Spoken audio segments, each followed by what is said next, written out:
Jay Crawford, Adam the Bull, Garrett Bush, Tyvis Powell, Jason Lloyd.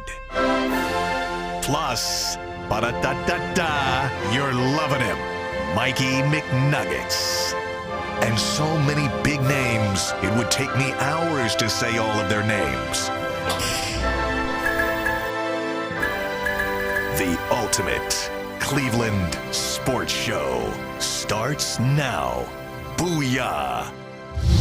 Welcome, everybody, to the ultimate Cleveland sports show. It is Thursday, along with Jason Lloyd and Earl the Pearl. I'm Adam the Bull. Behind the glass, we've got Jason. We've got Mike. We've got Anthony. And we got Steve. I got everybody's name confused in my head right now. We got a lot to get to. We're talking Guardians, who actually lost their first series in forever, and it was to the awful Rockies. What happened there? We'll get to that, plus a little fence riders when it comes to the Guardians.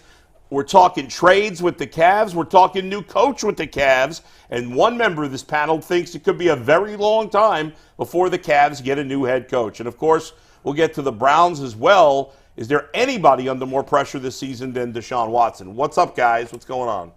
What's up, man? It's been a hell of a 12, 15 hours, but I'm here. Earl's got a lot going on in his life. Oh, I do. My wife's out of town. I'm a bachelor. Oh, so see, he's the opposite of you. You've got a lot. You've got nothing but stress in your life right now. He's got nothing but freedom in his life right now. You feeling good? I still got to get the kids out. I'm now picturing, and this is unfair because he has kids, but I'm basically picturing Jason's house like the movie, what was the first Tom Cruise movie? Where he's like in high school, he gets all the hookers at the house. What the hell was that called? I can't think of Risky Business. That was Tom Cruise. I said Tom Cruise. Oh, did you? I think it said Tom Hanks. Maybe I did, but I meant Tom Cruise, but I think I said Tom Cruise. I'm thinking of like a dope version of Project X. That's what his house looks like. I did say Tom Cruise. Project X. Yeah. Is that the one with... like when the kids do this crazy-ass like house party? I did not see that. Based on a true story out of Australia. I don't think I saw that movie. Yeah. Good movie. But anyway. Miles Teller, I think, is the big star in that. Well, it wasn't anything close to that. No. I shouldn't say Jason's having hookers in the house. I'm kidding. Took AJ to his hitting lesson. Took Ava babysitting. Took AJ to youth group. Like, it was a very low-key night. Like, Did a Cavs show. Did a Cavs show. I was basically just playing Uber driver yesterday more Yeah. than anything. And then we got a game tonight and tomorrow. All right. And Ava's got her formal tomorrow. Her first formal. What is that? A dance? Dance. Yeah. They got so many different dances now for these kids. Like Well, every grade this is the a new first dance. one that's a big. This is a And big Bull one. keeps winning Little League games, too. Yeah. Yeah. After being on the hot seat for 2 years, we'd never had, my Should've first fired 2 your years. ass a long time ago. It's a new team. I've been moved from team to team, but this is the hottest my team's ever. First of all, it's very different. You know this as the kids get older. The first 2 years, Aaron was in the third grade and the fourth grade, and so I was coaching the third and fourth grade division the first 2 years. Now he's in the fifth grade. I'm coaching the fifth and sixth grade division. It's a huge difference. Oh, yeah. I mean, the third and fourth grade games, it's like walk, walk, walk. Right. Wild pitch, wild pitch, wild pitch. In this grade, it's way different. My kids last night, we played a whole 60. You can't start an inning after an hour and 20 minutes. So in the minors, the games would go 4 innings, but sometimes they only go 3. Yeah. In the majors, we've played. I've played 7 games so far. My team. We've played 5 5-inning games. One only went 4 because it was a weird game and there was a rain delay, so we lost some time. But last night we played a full 6 innings, and my 2 pitchers. I had one kid start go 4, and the last kid came in for 2. Combined in a Little League game, 6 innings, only 94 pitches. Wow, that's really good. My starter went 74. Starter went 70, and I pulled him. And then my closer for the game, 2 innings, retired all 6, 24 pitches in a Little League game. So what's great about this age, that 5th, 6th, some kids are starting to go through puberty. Oh yeah, and some kids aren't even close. Right. So you've got like some that are 6 feet tall. Yeah. And you've got some that are 7 years from shaving. Yeah, what's funny is one of the oldest kids on my team, kid named Henry, who's a real character, he must be like 4'8". Yeah. And then I got my 2 best players, Nick Castro and Luco Bricky. They're both my height. And this kid Nick, who's a really good hitter, I think he's batting like 800 or 850. Yeah. He hit The furthest home run I'd ever seen at the field, but he hit it. He pulled it foul yesterday. So at the Rocky River Little League field, you guys have been there. Well, it's not the field we've played on; it's the other field. And then so there's the field. It's pretty decent size, and then there's like a driveway, and then there's a building behind it. He hit one on the roof of that building behind it. It was crushed. Wow. But he pulled it foul. Yeah. But anyway, yes, we had a really good game. We played a very good team. We beat them 9-3. So we've outscored our opponents 26-10 last 3 games. So what are they talking? Coach of the year? Are they talking contract That's extension? He should get an extension. Listen, there's a lot of buzz about it. Although we're a half game out of first. Okay. Water Bear Marketing is 5-2, and then my team, which is Kim Crane Realty, we're 4-2-1. So we're a half game back. Don't But end a long up way on to go in the regular season. All I I'm want gonna that tell you top seed. is don't end up on the wrong side of an article in the Athletic. I can't have that. Do not end up. If your players turn on you, Yes. I will find out. That's true. And I will write all about it. There's no doubt. Jason, I did see when we went to the Little League game last year to Yeah. shoot bull, I did see a couple crows circling above. Yeah, I was in just kind of trouble. didn't think anything of it, but now I'm starting to piece together. Now we're loving life. That's right. We're That's loving right. life. You got any kids that don't take a shot? I'm going to find out. I have kids probably that don't take a shower, but But Teammates saying Luco, he's focused on his football career. They're not sure if he's all in. I can't. Jason will find actually, his out. kid Luke is a hockey player, so there's no football for him, so I'm not gonna worry about that. But he's a hockey player. Don't I worry, do have Bull. some kids that play football. That extension is imminent. That's Let's all go. I can tell you. That Let's contract go, Rocky extension, River Little League. It's imminent. Kim Now. Crane Realty. I want a 3-year extension. Mike, let's get the GM on Go the ahead, show. Mike. Yeah, we got to get the GM of Kim Crane on here to talk about Bull's performance. That actually be a great interview because I doubt she has any idea. I don't know. Well, she has, I think, 2 kids that play in the league. Neither are on my team, but She sponsors a team that neither of her kids play for. it just worked out that way. Yeah, but I think she has 2 kids. If or you at least win one. if you win the championship, Bull, Oh, my God. we have to have a parade through the parking lot. Oh my God! If we win We the have to throw a championship, I'm gonna championship lose my parade mind. through the KYC parking lot, it's and gonna we'll be- make it's those gonna be great. plans as you get closer. As we know Yeah. right now, Bull's still not in first place, so Yeah, let's yeah. not give him too many flowers yet. It's a second place coach we're talking about here, and we true. know what Cleveland does to second place coaches. All right, let's get into our first topic of the day. It is winner take all time in the NBA and NHL, and FanDuel is giving you a shot to bring home a big win of your own. Right now, new customers get $150 in bonus bets with any winning $5 bet. That's $150 to bet on spreads, money lines, player props, and more. Just visit FanDuel.com/UCSS and make every playoff shot count. FanDuel, America's #1 sportsbook.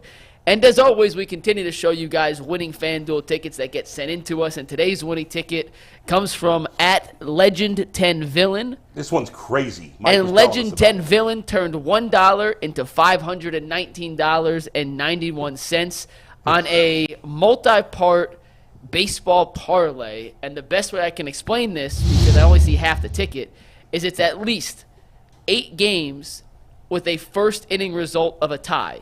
So he bet that after the first inning, at least 8 games would have the same score after the first inning, a tie. Yeah. And it all hit. And somehow, when you parlay 8 of those together, you turn $1 into $520. I mean, that's a great return on your money. I know it's 8 games or whatever that you have to hit, but the reality is that probably, I mean, Jason, would you say that, I would say that maybe 60%, I don't know, I'm just guessing off the top of my head here, but I would guess more than 50% of baseball games are tied after the first inning, right? Probably, yeah. So it's still hard to hit 8 because all you have to do is miss one, but Right.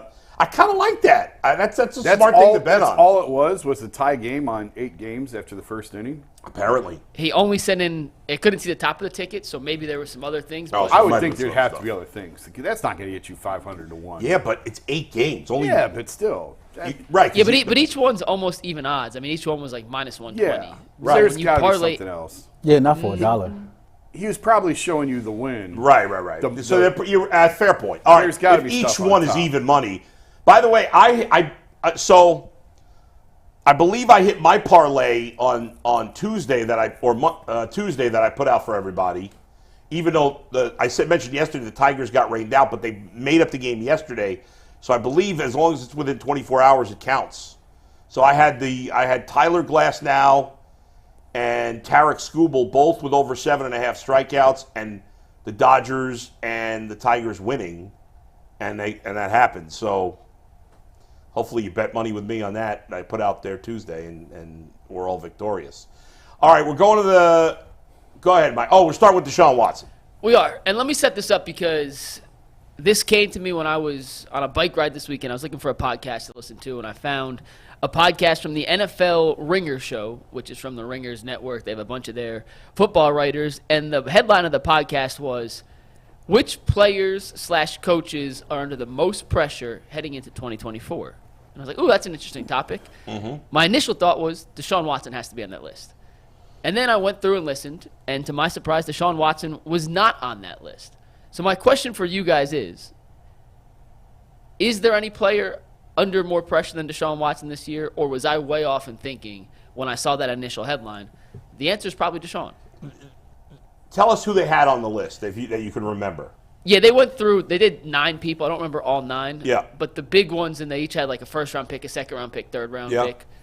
Dak Prescott, Trevor Lawrence, and Aaron Rodgers were the 3 big ones. Then they went to some GMs and some other random coaches and stuff. But the 3 quarterbacks, Trevor Lawrence, Dak Prescott, Aaron Rodgers. So, guys, before we dive into Watson, let's see how, like, in a way he compares to the 3 guys that were picked at the top.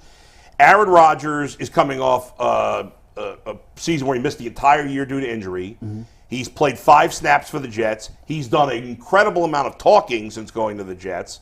He's 40 years old, and we don't know what he's got left in the tank. He's made a ton of money. He's got a Super Bowl. Right. Dak Prescott has made a ton of money. Yeah. He is looking for a new contract, but he just signed a new contract a few years ago. He's been a very good quarterback in the regular season, but he's kind of fallen on his face in the postseason. Trevor Lawrence is different than those 2 guys. He's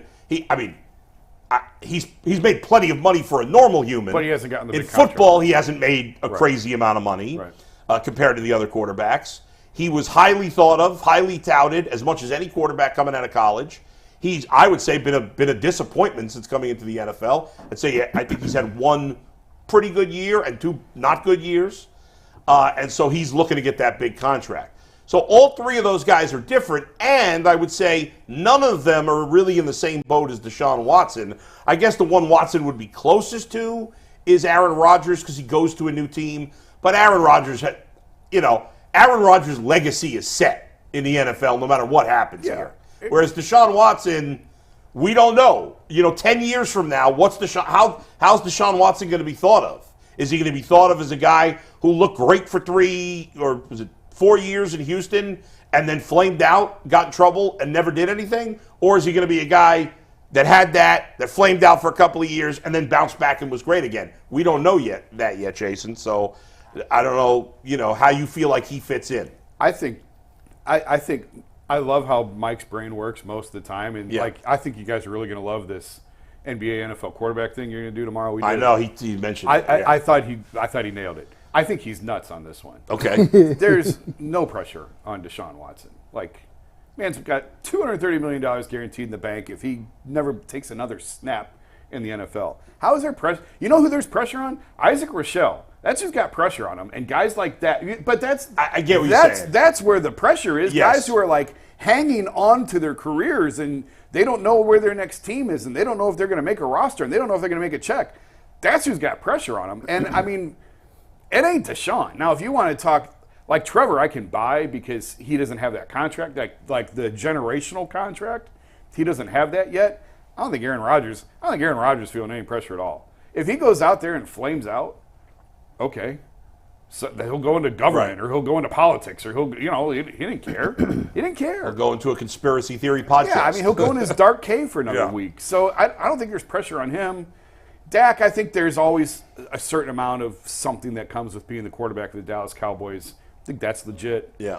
But I don't see it for Deshaun at all. I just don't see it. To me, I think Dak is under the most pressure. I think when you allude to you're the franchise quarterback for the Dallas Cowboys, that in itself comes with a lot of pressure, especially when you're a guy that continues to put up big numbers during the regular season, but you kind of flame out during the playoffs when the team needs you the most. And unlike Deshaun Watson, unlike, Trevor Lawrence and Aaron Rodgers, for the most part, Dak's been fully healthy. And so there's something to be said. There's an asterisk attached to Deshaun Watson due to health and not being available. Well, you've been available and you've not performed at your highest when your team needed you the most. And so I think for a guy like that, he faces the most pressure simply because of the organization that he plays for. He has been available, and he hasn't come through when the team really, really needed him the most. What's interesting about the question is the use of the language, I guess, to some degree. Jason, ultimately, the first thing you said is right. Guys that are battling for roster spots, those guys are facing real-life pressure. None of these dudes are technically None of these guys are really facing pressure. They're all set, including Trevor Lawrence, are set for life. Yes. They're never going to have to worry about a meal, as long as they don't completely blow their money. They're never going to have to worry about a meal, getting health care for their kids, food, none of that. They're all set. But I guess, and I think too often in the media, we use pressure the wrong way. Because first of all, internally, we don't know who's putting pressure on them. Is Deshaun Watson putting pressure on himself? Is Dak Prescott? Is Trevor Lawrence? I don't know what. They can only speak to themselves, and they probably wouldn't even be honest if they spoke for themselves. I think that the better question, more than who's got the most pressure, it's almost, I think the question is almost like, who's got the most to prove? You know what I mean? Like, it's not about pressure because the money's set. Yeah. But to me, that discussion is really, you shouldn't say pressure, it's who's got the most to prove. That's what you're really looking at this year. Because you could argue that, you think about the three guys they mentioned, Aaron Rodgers, Dak Prescott, Trevor Lawrence. They all have something to prove this year in different ways. We understand, as I said before, Aaron Rodgers' career legacy is set, but he's still got something to prove this year. 10 years from now, it probably won't matter what he did this year, but right now, this year, he's got something to prove. Certainly Trevor Lawrence does, because he's looked like definitely not going to say a bust, but he's been a big disappointment in his first 3 years. And Dak's got to prove, Dak is as good as almost any quarterback in the regular season, consistently. But he has flamed out in the playoffs in a big way, and he's got to prove that he can win a playoff game. Well, Deshaun Watson, if you ask that, then I would put Deshaun Watson number one for that question. Because Deshaun Watson has to prove he's still a frontline quarterback in the NFL. Because if it doesn't happen this year, to me, it's over. I don't think there's... If he struggles through another season where he's hurt or he doesn't play and he looks like the same guy we've seen for the last few years, to me, it's over. I can't go into next year saying, oh, now 5 years later, all of a sudden he's going to turn it around. No. To me, this is the last chance for Deshaun Watson to turn around. Now, if he does, I can buy that he's still going to be good for 8 more years. Right. But if it doesn't happen this year, I think it's over. None of those other guys are facing that type of prove it, to me, right? If Dak has the same year he's had in the past, somebody's still going to pay him. Maybe not as much as he wants. Maybe it won't be the Cowboys. But Dak Prescott is basically Kirk Cousins, right? They're the same guy. He's a good NFL quarterback. Very good NFL quarterback. Back end of the top 10 or 12. You don't know if you can win in the playoffs with him. Yeah. And so, Kirk Cousins keeps getting paid. And I would argue Dak's probably a hair better than Kirk Cousins, at least in my opinion. But, and Trevor Lawrence, even if he has a mediocre season, somebody's going to pay him. He's not becoming a backup next year. He has too much pedigree, and he showed enough in his second season that some team will say, the Jaguars don't know what the hell they're doing. Right. We'll get the best out of this guy. And Aaron Rodgers, like I said, a lot to prove this year, but after this year, who cares? Deshaun Watson, of all the names that matter, has the most to prove in the NFL. So I'm kind of changing your question, Mike, but with that... No, it's a valid counter to the name of the podcast, because I think, and I recommend the podcast. It was actually a pretty interesting podcast. It's about an hour long. It wasn't anything crazy. I think when they say pressure, they're talking about pressure from the fans, pressure from the media. Yes, but in terms of real pressure in their lives, Deshaun has none. Yeah. He's got $260 million, and he had already been paid before. So that means by the end of this contract, he's going to have, $300 million? As long as he's been somewhat good with his money, even if he's been slightly bad with his money, he should still be set for life. Do you guys agree with Bull's point on that? I know he changed the question a tiny bit, but if it was who is the most to prove, is that where Deshaun's at number one? Yeah. Or does someone else still have that spot? No, if you wanted... Yeah, I think I can get a little bit more behind that phrasing of And even then, I would even probably argue still it's Trevor Lawrence because he's got that contract in front of him still. He hasn't signed it yet. So who's got the most to prove? It's probably Trevor Lawrence because he's trying to get the generational Could argue that, money. sure, yes. But I know I don't think we've nailed down the verbiage exactly. Maybe, yeah. But you know what I'm getting I know at. where you're going. I think we're getting closer. Yeah. There is a category somewhere where Deshaun is number one. Right. I just don't know that we've necessarily nailed it exactly. But yeah, I'm with you on it's now or never. It's this year or it's not happening. And we joked on the call, and I don't know if Mike's going to do this next week or not, but like people are clinging to the second half of Baltimore like it's air in their lungs. Right, because there's nothing else in his time with the Browns. It's there really isn't. It's kind of amusing how much this has turned into like, well, did you see the second half of Baltimore? Like Browns fans don't care about anything else that happened before that. They don't care about any bad performance. It was the second half against Baltimore, and they are clinging to it like it's oxygen in their lungs. I mean, Perfect time to turn to Earl. for me, I can get with he has the most to prove because I feel like when all things is equal, what all quarterbacks said, maybe outside of Aaron Rodgers in his prime, Deshaun Watson is better than all these dudes. Like at his ceiling, outside of Aaron Rodgers, he's better than everybody else that we're talking about. And so I would agree with that. I think that going out there to prove that player is still inside there, yeah, I can get behind that. Before you walked in, Jason, me and Bull was sitting here watching a highlight of the playoff game in Houston versus Buffalo where he made that big play and overtime escaped. Both defenders got the play off. Yep. Huge play or whatever. We watched the play itself. We watched the body language. We watched the swag, the energy, all of that, right? That's what he has to prove is still there. Right. You prove that player is still there, that dude that can make big plays and big-time moments and lead your team to victory, like I would put him at the front of that category simply for the simple fact that to whom much is given, much is required. Deshaun Watson at his peak is better than all those dudes. So if you put it like that, yeah. And then the last slide of that montage, that was the year before. That was Baltimore the year before last year. Deshaun had a pretty damn good game in that game as well against Baltimore. I get what everybody is saying. Like, people can be clinging on to the second half of Baltimore, but there's been more games outside of just that second half to where he's shown it. It's been few far in between, but we've only seen 11 total games. So it's really like it's always part of the problem. That's part of the problem. Yeah. That Baltimore game, the Baltimore game Earl just mentioned, he was 18 of 28 for 161 yards and 1 touchdown. Yeah, I can't get excited about that. Like, they won Deshaun Watson, 13-3.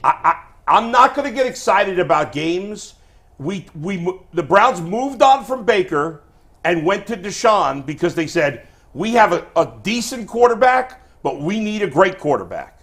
They didn't move on from Baker to Deshaun to say, we have a decent quarterback, now we have a decent quarterback. Yeah. There would be no point in doing that. That's correct. So I don't want to hear, and I don't want to hear about games where he threw for 160 yards and completed 18 passes. Baker Mayfield could do that fine. In my opinion, there's nothing Deshaun has done here on a positive standpoint that Baker couldn't have done. I think we had, in my opinion, like looking back, and everybody knows how I feel about Baker. I'm not a big fan. Looking back over the course of his tenure as the Cleveland Browns quarterback, I could put myself at the front of the line as somebody that had false expectations. I thought this dude was going to serve this 6-game suspension and hit the ground running. And, you know, I've never played football at the highest level. I think I didn't take into account of being away from the game that long, how that has that type of impact on your mechanics, the mental reps, etc. And then everything that he went through off the football field. Like, I mentioned this a little bit yesterday. I think sometimes we have a time clock on how long we expect somebody to go through something, get over it, and then move on. But in reality, like, none of that type of stuff happens on our time. It just happens when it happens. Yeah. And so just looking back over his tenure, you got those two aspects of it, you know, the time off the field, you know, and the 1 year, you know, he stepped off the field voluntarily. Yeah. It's not like he was suspended by the NFL. It's not like the Houston Texans told him he couldn't play. He made the choice on his own that, hey, I'm not playing this season, okay? Yeah. So, like, all that, whatever. And then you got the injuries. You know, nobody projected the injuries. It's just unfortunate that it's been all these different variables to where 3 years in, we still got an incomplete grade on him. Right. If he stays healthy this year, hopefully we can get a real good idea of what we got at quarterback. Well, I wonder if he regrets sitting out that last year in Houston because I do too. To be honest, it wouldn't have been as much time off. We'll never know.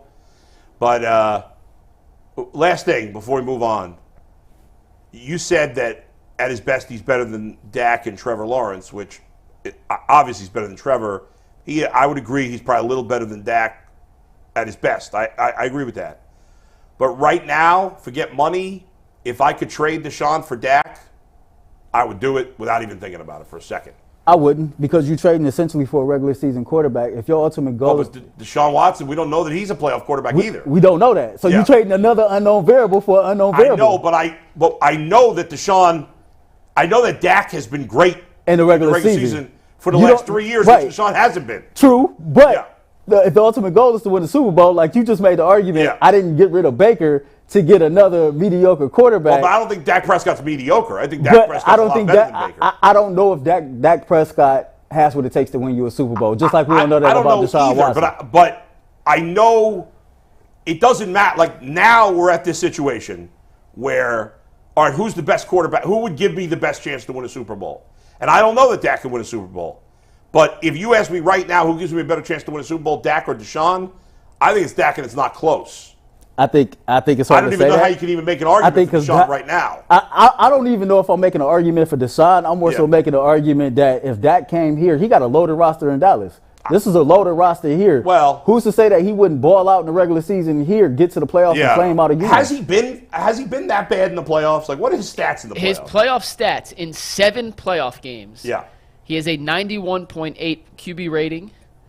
He's thrown for 1,962 yards, 14 touchdowns, 7 interceptions. Yeah, those aren't bad numbers. Now, I don't remember. Now, granted, against like Green Bay this year, they were Yeah. down like 28-0, I think, and then a lot of that was all right. comeback Listen, stuff. I mean, But the numbers aren't bad. We could say that. It's not like he's been bad in the playoffs. I mean, he just hasn't. What's his record there? 2-5. Loss, 2-5. Jason, if you could trade Deshaun for Dak right now, forget the money, even trade, let's say you're paying them whatever. In fact, Deshaun's making more than Dak, I think. But let's say they were making the same amount of money. What would you do? I'd take Dak. Right. It's like, is it close for you?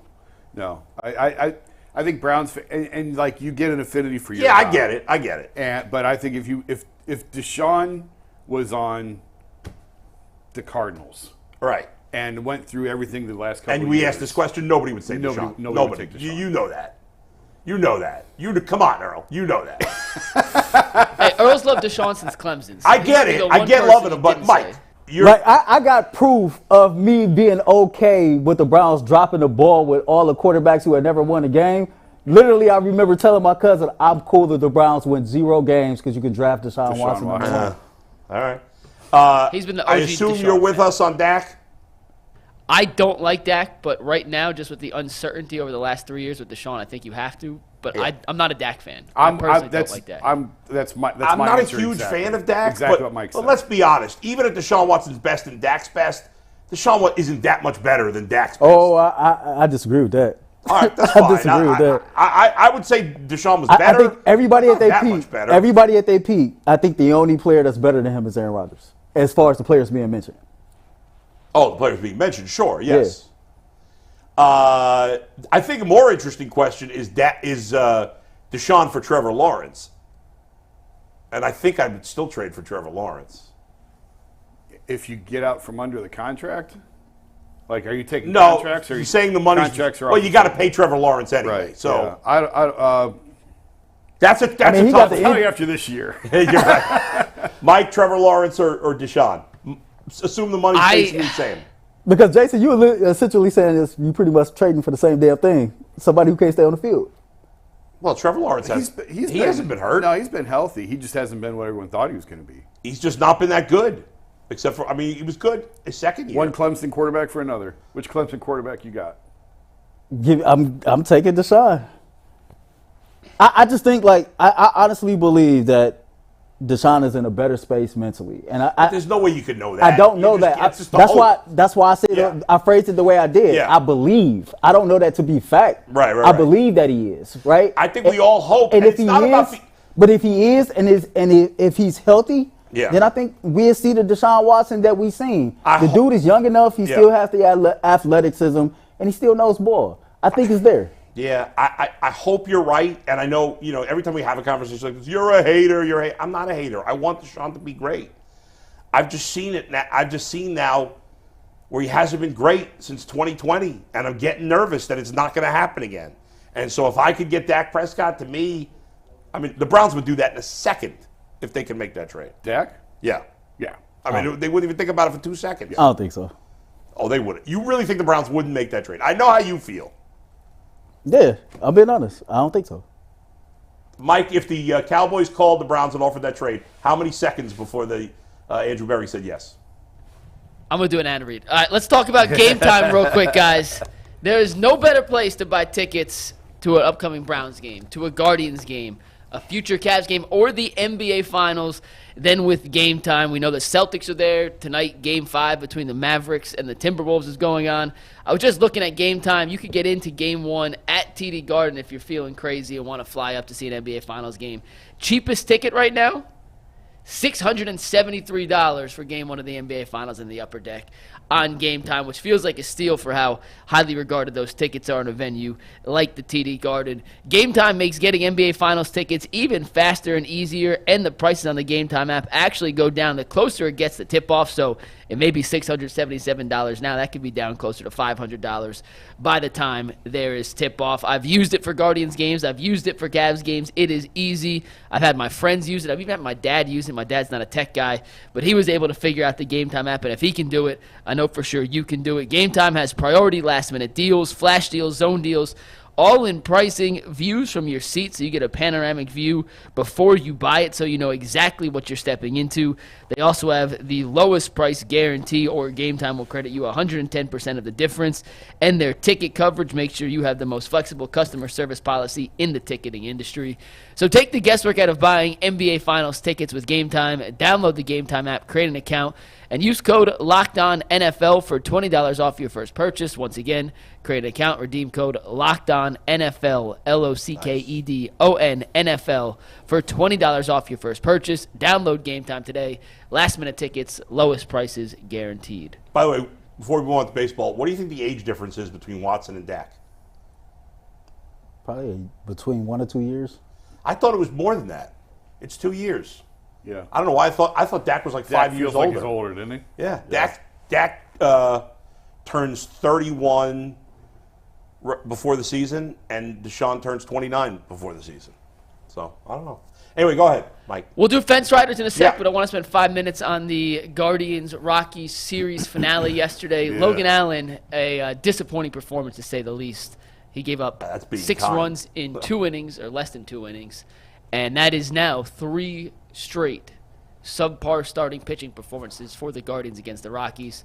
Is it just Coors Field, just Yeah. a blip on the radar? Is there any reason to be concerned? I know we've talked about the pitching staff in general Yeah. and our concerns about that for the entire season, but was this kind of the nail in the coffin that the Guards have to make a move? I don't really have any major. I mean, we've said all along they need to add a starting pitcher, and we've talked about it for you guys. By the way, the first guy I mentioned when we first started in April talking about the Guardians need to trade for a pitcher, I mentioned Jesus Luzardo with the Marlins. Remember that? Yep. I was the first guy I mentioned. Yep. And they're terrible, and he got off to a bad start this year. If you look at his numbers, so he got off to a bad start. I don't know how many starts it was, 3-4 starts. And then he got hurt, and he missed a couple of weeks. I think since he's come back, he's made at least 3, if not 4 or 5 starts. I bet he's got an ERA under 2, maybe under 1 since he's come off the injured list. He's been phenomenal, back to the pitcher we've seen the last few years. He's allowed 5 earned runs in 25 innings for a 1.75 ERA. There you go. 1.75 ERA since coming back off the IL. He's been absolutely lights out pitching on that god-awful team. So that is I mentioned Kikuchi last week, and I like him. But Jesus Luzardo, I believe, has 3 years of team control left. Yeah. That would be a perfect guy for them. Now, you're giving up a lot. You're giving up a lot. A lot. More than we've talked about for Bichette. That's Kikuchi, right. All that. But you have to give up a lot. But he's your ace. Yeah. Now hopefully Gavin Williams or whatever. I mean, if you had a starting 3, if they're healthy, potentially, of Luzardo, Gavin Williams, and Bybee, That's a dangerous good. 1-2-3 in the playoffs. For the next couple of years. And you'd have it for at least 3 years, those guys. You know something I thought of yesterday that I hadn't thought of this name before? It's not the Luzardo category. Yeah. But it will help them immensely and get Yeah. through this year. Luis Severino with the Mets on a one-year deal, manageable, $13 million. He's having a decent year. They're not going anywhere. That makes a lot of sense. And you would not have to give up nearly. No, now he's not as good as Luzardo, I mean, but he has the Luzardo upside. Yes. He hasn't pitched at that level in a couple of years. He's still pretty young. I actually like that a lot. It would cost you a top 20, 25 prospect in your system. Yeah, you could trade one good prospect, not an elite prospect. Yes. And it fits financially. Yes. $13 million contract, I think it is, for this year. And you're getting a prorated portion million. of that. Yeah. So I don't want to steal Zach Meisel's thunder, but I was talking to Zach yesterday. We missed a guy on Toronto. It's not Kikuchi. It's Gausman. How many years he got left? I think 2, and Toronto would have to eat some of the money on it. Yeah. But I would take – I know Barrios' contract is huge, but I would take any of their top 4 starters. Yeah. Bassett, Kikuchi, Gausman, or Barrios. And Barrios doesn't work financially, but I'd love the Guardians to get any of those 4 guys. Gausman and Bichette. Again, it's going to cost you a package. That's going to cost you a mint. Yeah. But what it would do to this franchise. Come on. I mean, if the Guardians went crazy, let's say go crazy, and they traded and got Gausman and Bichette, then made a separate trade. I don't think they're doing all that. And we'll say, if they made the separate trade, now I can't do Luzardo because I've already given up too much. Yes. I get Severino also. Yeah. Severino is very doable. If he was my 4th starter in the playoffs, if I had a 4 of Gausman, Williams, Bybee, and Severino as my 4 in the playoffs, honestly, Severino is probably number 2 on that list. Whatever order he's a bit more veteran, but whatever. Young kids. Whatever order you want to put him in, those are 4 potentially number 1, number 2 starters. Yeah. And then you got one of the best bullpens, if not the best bullpen, definitely the best closer. Yeah. And you got a shortstop to go, which is their biggest weak spot on the offense. Man, in terms of this series, the pitching was awful. It is Coors, so I don't want to read too much into it. However, as Mike pointed out before the show, Coors hasn't been Coors this year. I do think it's part of that is because the Rockies are an absolutely awful team, maybe the worst team in baseball. And their lineup absolutely stinks. Yeah. But it was that same lineup that has been terrible that destroyed the Guardians' pitching in this series. Part of that is baseball. Weird things happen, and you can't overreact to one series in a 6-month season. But it's certainly something to circle and now see going forward because I think all of us do feel like it's only a matter of time before some of this gets exposed with the pitching. I've never been a big Logan Allen fan, so I'm not surprised that he's necessarily struggling. Gavin Williams can't get back here soon enough. Finally, maybe. Yeah, rehab start tonight, the first one. Yeah, supposedly. So hopefully, I mean, he's still going to need 3-4 rehab starts at least. minimum. So he's still a month away. Yeah, I mean, when is the All-Star break? He'd be back for if the All-Star break was 2 weeks earlier, they'd probably wait till after. Yeah. I think they'll try to get him back for 2-3 starts. He won't be back before July. Yeah, maybe the last week of June, maybe. I don't think so. I mean, he could get 4 starts. I mean, today's the 30th. Okay, Right. that's 20 days. Yeah, That's 3 weeks. He could be I back, guess. late. I'm saying the 25th, the 26th, something like that. Maybe. But that's a best case scenario, and that's half the season already. Right. Yeah. So For something that was supposed to be 2 weeks.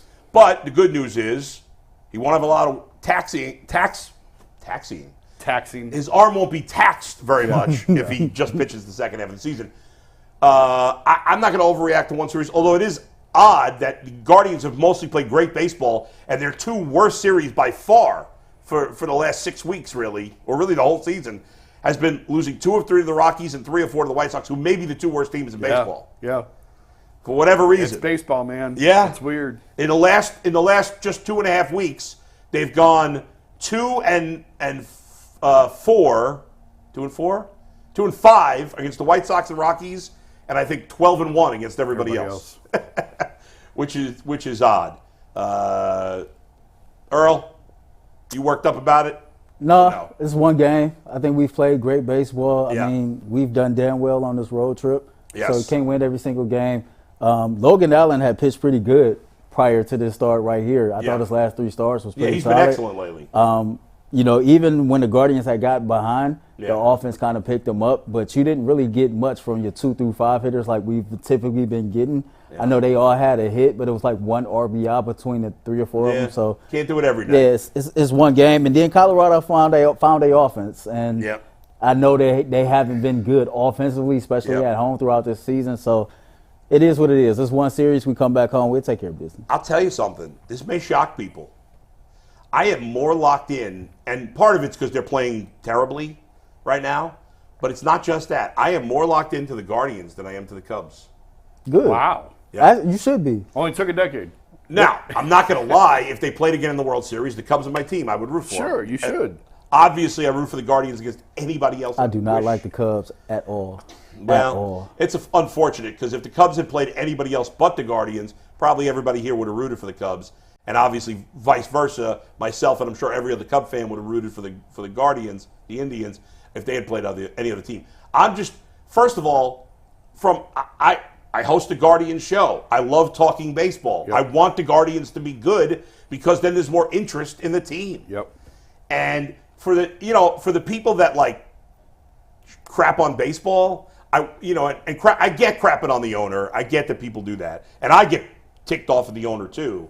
But I love the idea of like sticking it to the baseball haters with the Guardians being good. Yeah, it's unbelievable. Yeah. I'm working on a story now on just like the path that they took and the fact that we killed them all winter for not signing free agents. Deservedly so. And then and I'm not letting them off the hook because there's still glaring holes. Yes. Up and down this roster. But by God, I was talking to one person in the organization who's like, the winter is the worst time for us. We get destroyed every winter. Yeah. We have to get to the season, and then we play well, and then everyone forgets about the winter. I just think it's always a situation with this team that when you don't have expectations for them, they seem to surprise you. When you expect the Guardians to be good, they disappoint you.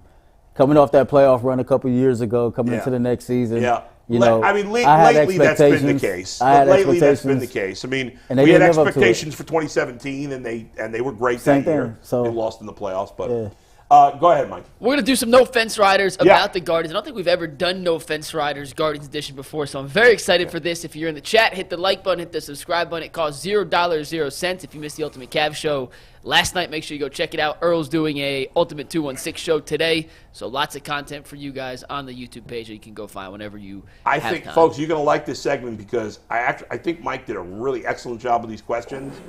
Because I really had to think about, I think every one. There might be one I answered I quickly. struggled with a couple of Some of them were really tough. struggled There was one that was easy. I can't remember which one it was. I'll point it out when it comes up. But the rest were all, I could go either way. I struggled with the first one. I don't remember the order, so go ahead. Well, let's get to the first one because the first one almost had a unanimous answer. The question was, will the Guardians win at least 93 games this This was season? a tough one. Yeah. And the results would have been unanimous, except I don't like when it's unanimous because that means we're always wrong. So I said no just so we avoid the unanimous answer, Yeah, even that's though a I good, think you we'd know all what? go over. There's a decent chance you're going to be right. Oh, We're all yeah. kind of prisoner of the moment. Well, I mean, if they play 500 the rest of the year, they're going to be 90. They'll be right around 90 wins. right. And it's possible they might only play 500 the rest of the year. That's not crazy. But, I mean, hopefully not. But 500, only a couple games over 500 gets you to 93. Like, if the question, honestly, if it was 95, I probably would have been a no. If it was 94, I'm like, 93 was right on that threshold point. Right. And I said yes. I originally was a no, changed it to yes. Probably should have stuck with no, but I think that's right.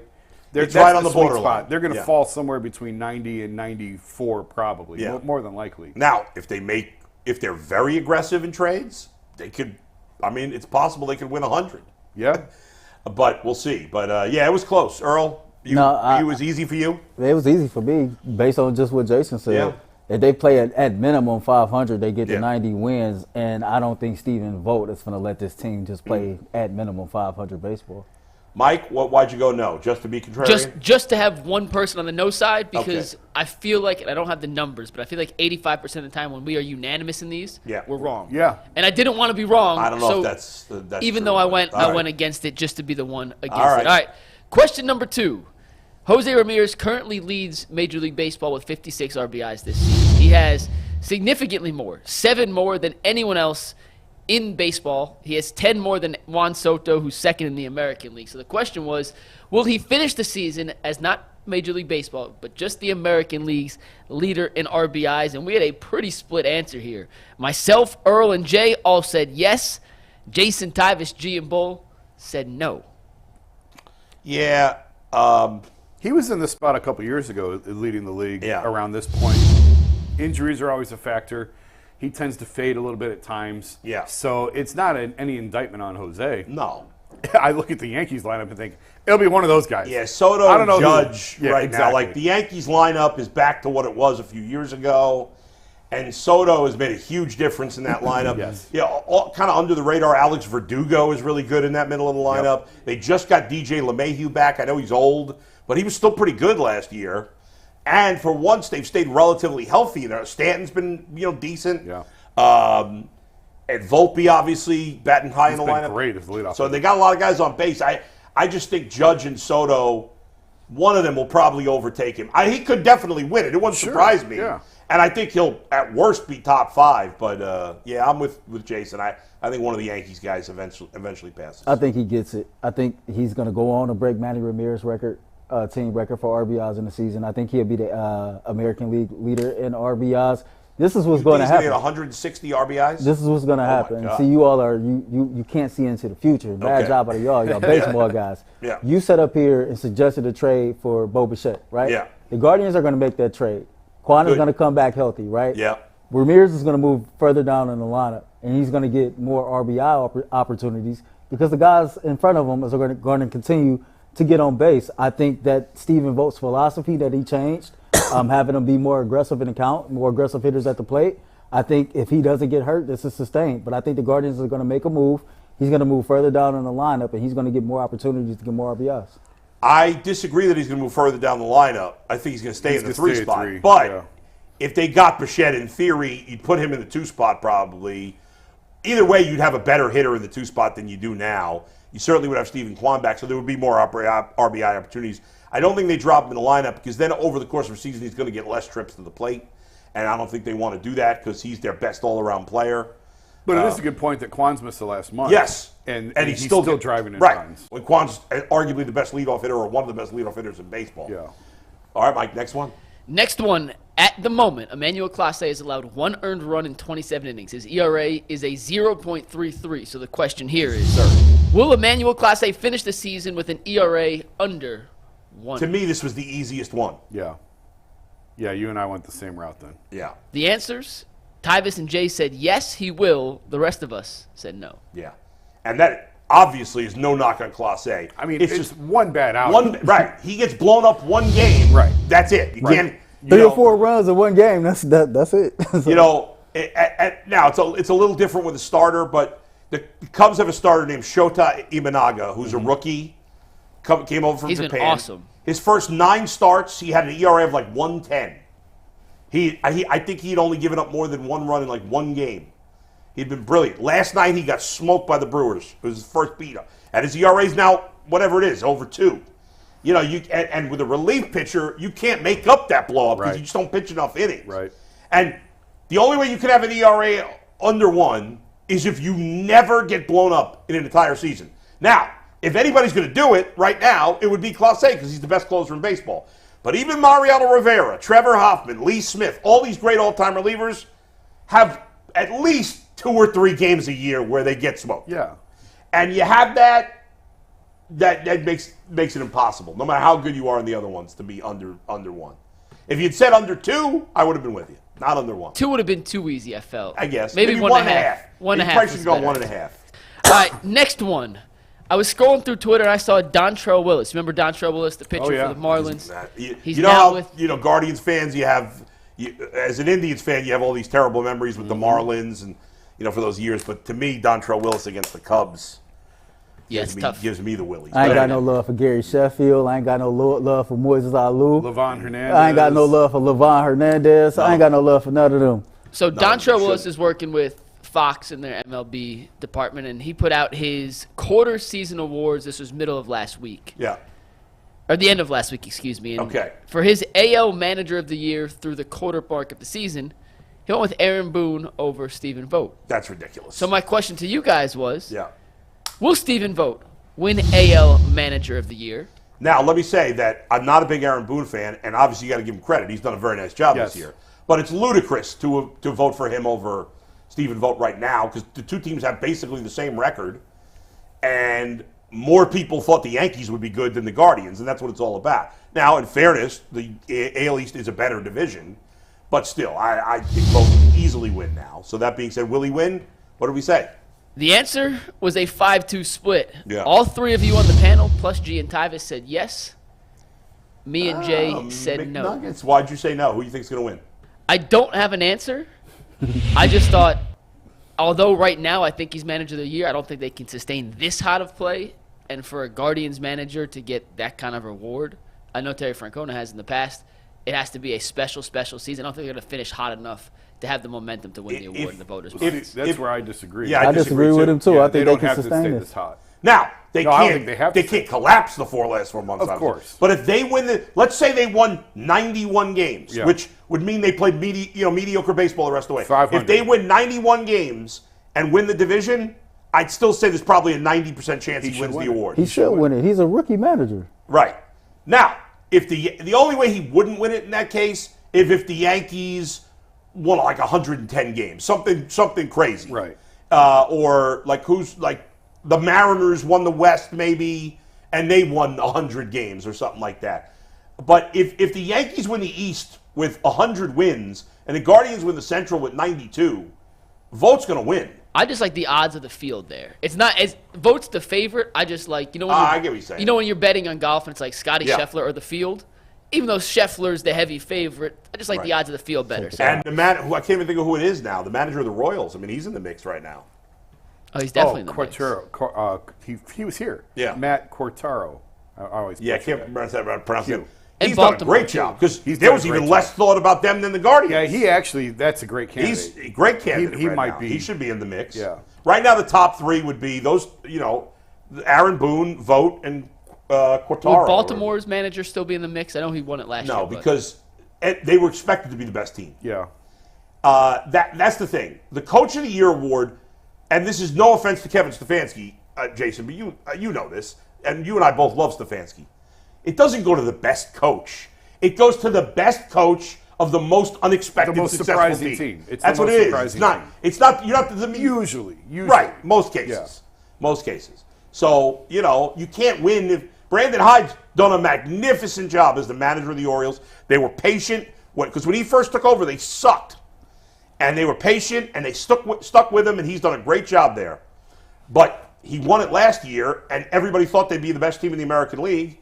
And they're right around the Has Boone ever won it? I think it's hard for those. Well, because big-market they've been guys. mostly disappointing since he's been there. And it's hard for the big payroll, big market teams to win this award. People because the always talk about a expectations are big so market high. bias. I think in awards like this, there's It hurts an them. Yeah. anti-big market bias. I agree. Boone has not won. I just looked up. No, Boone but has not I won. don't think he ever deserved it. Yeah, I'm like, what about Boston?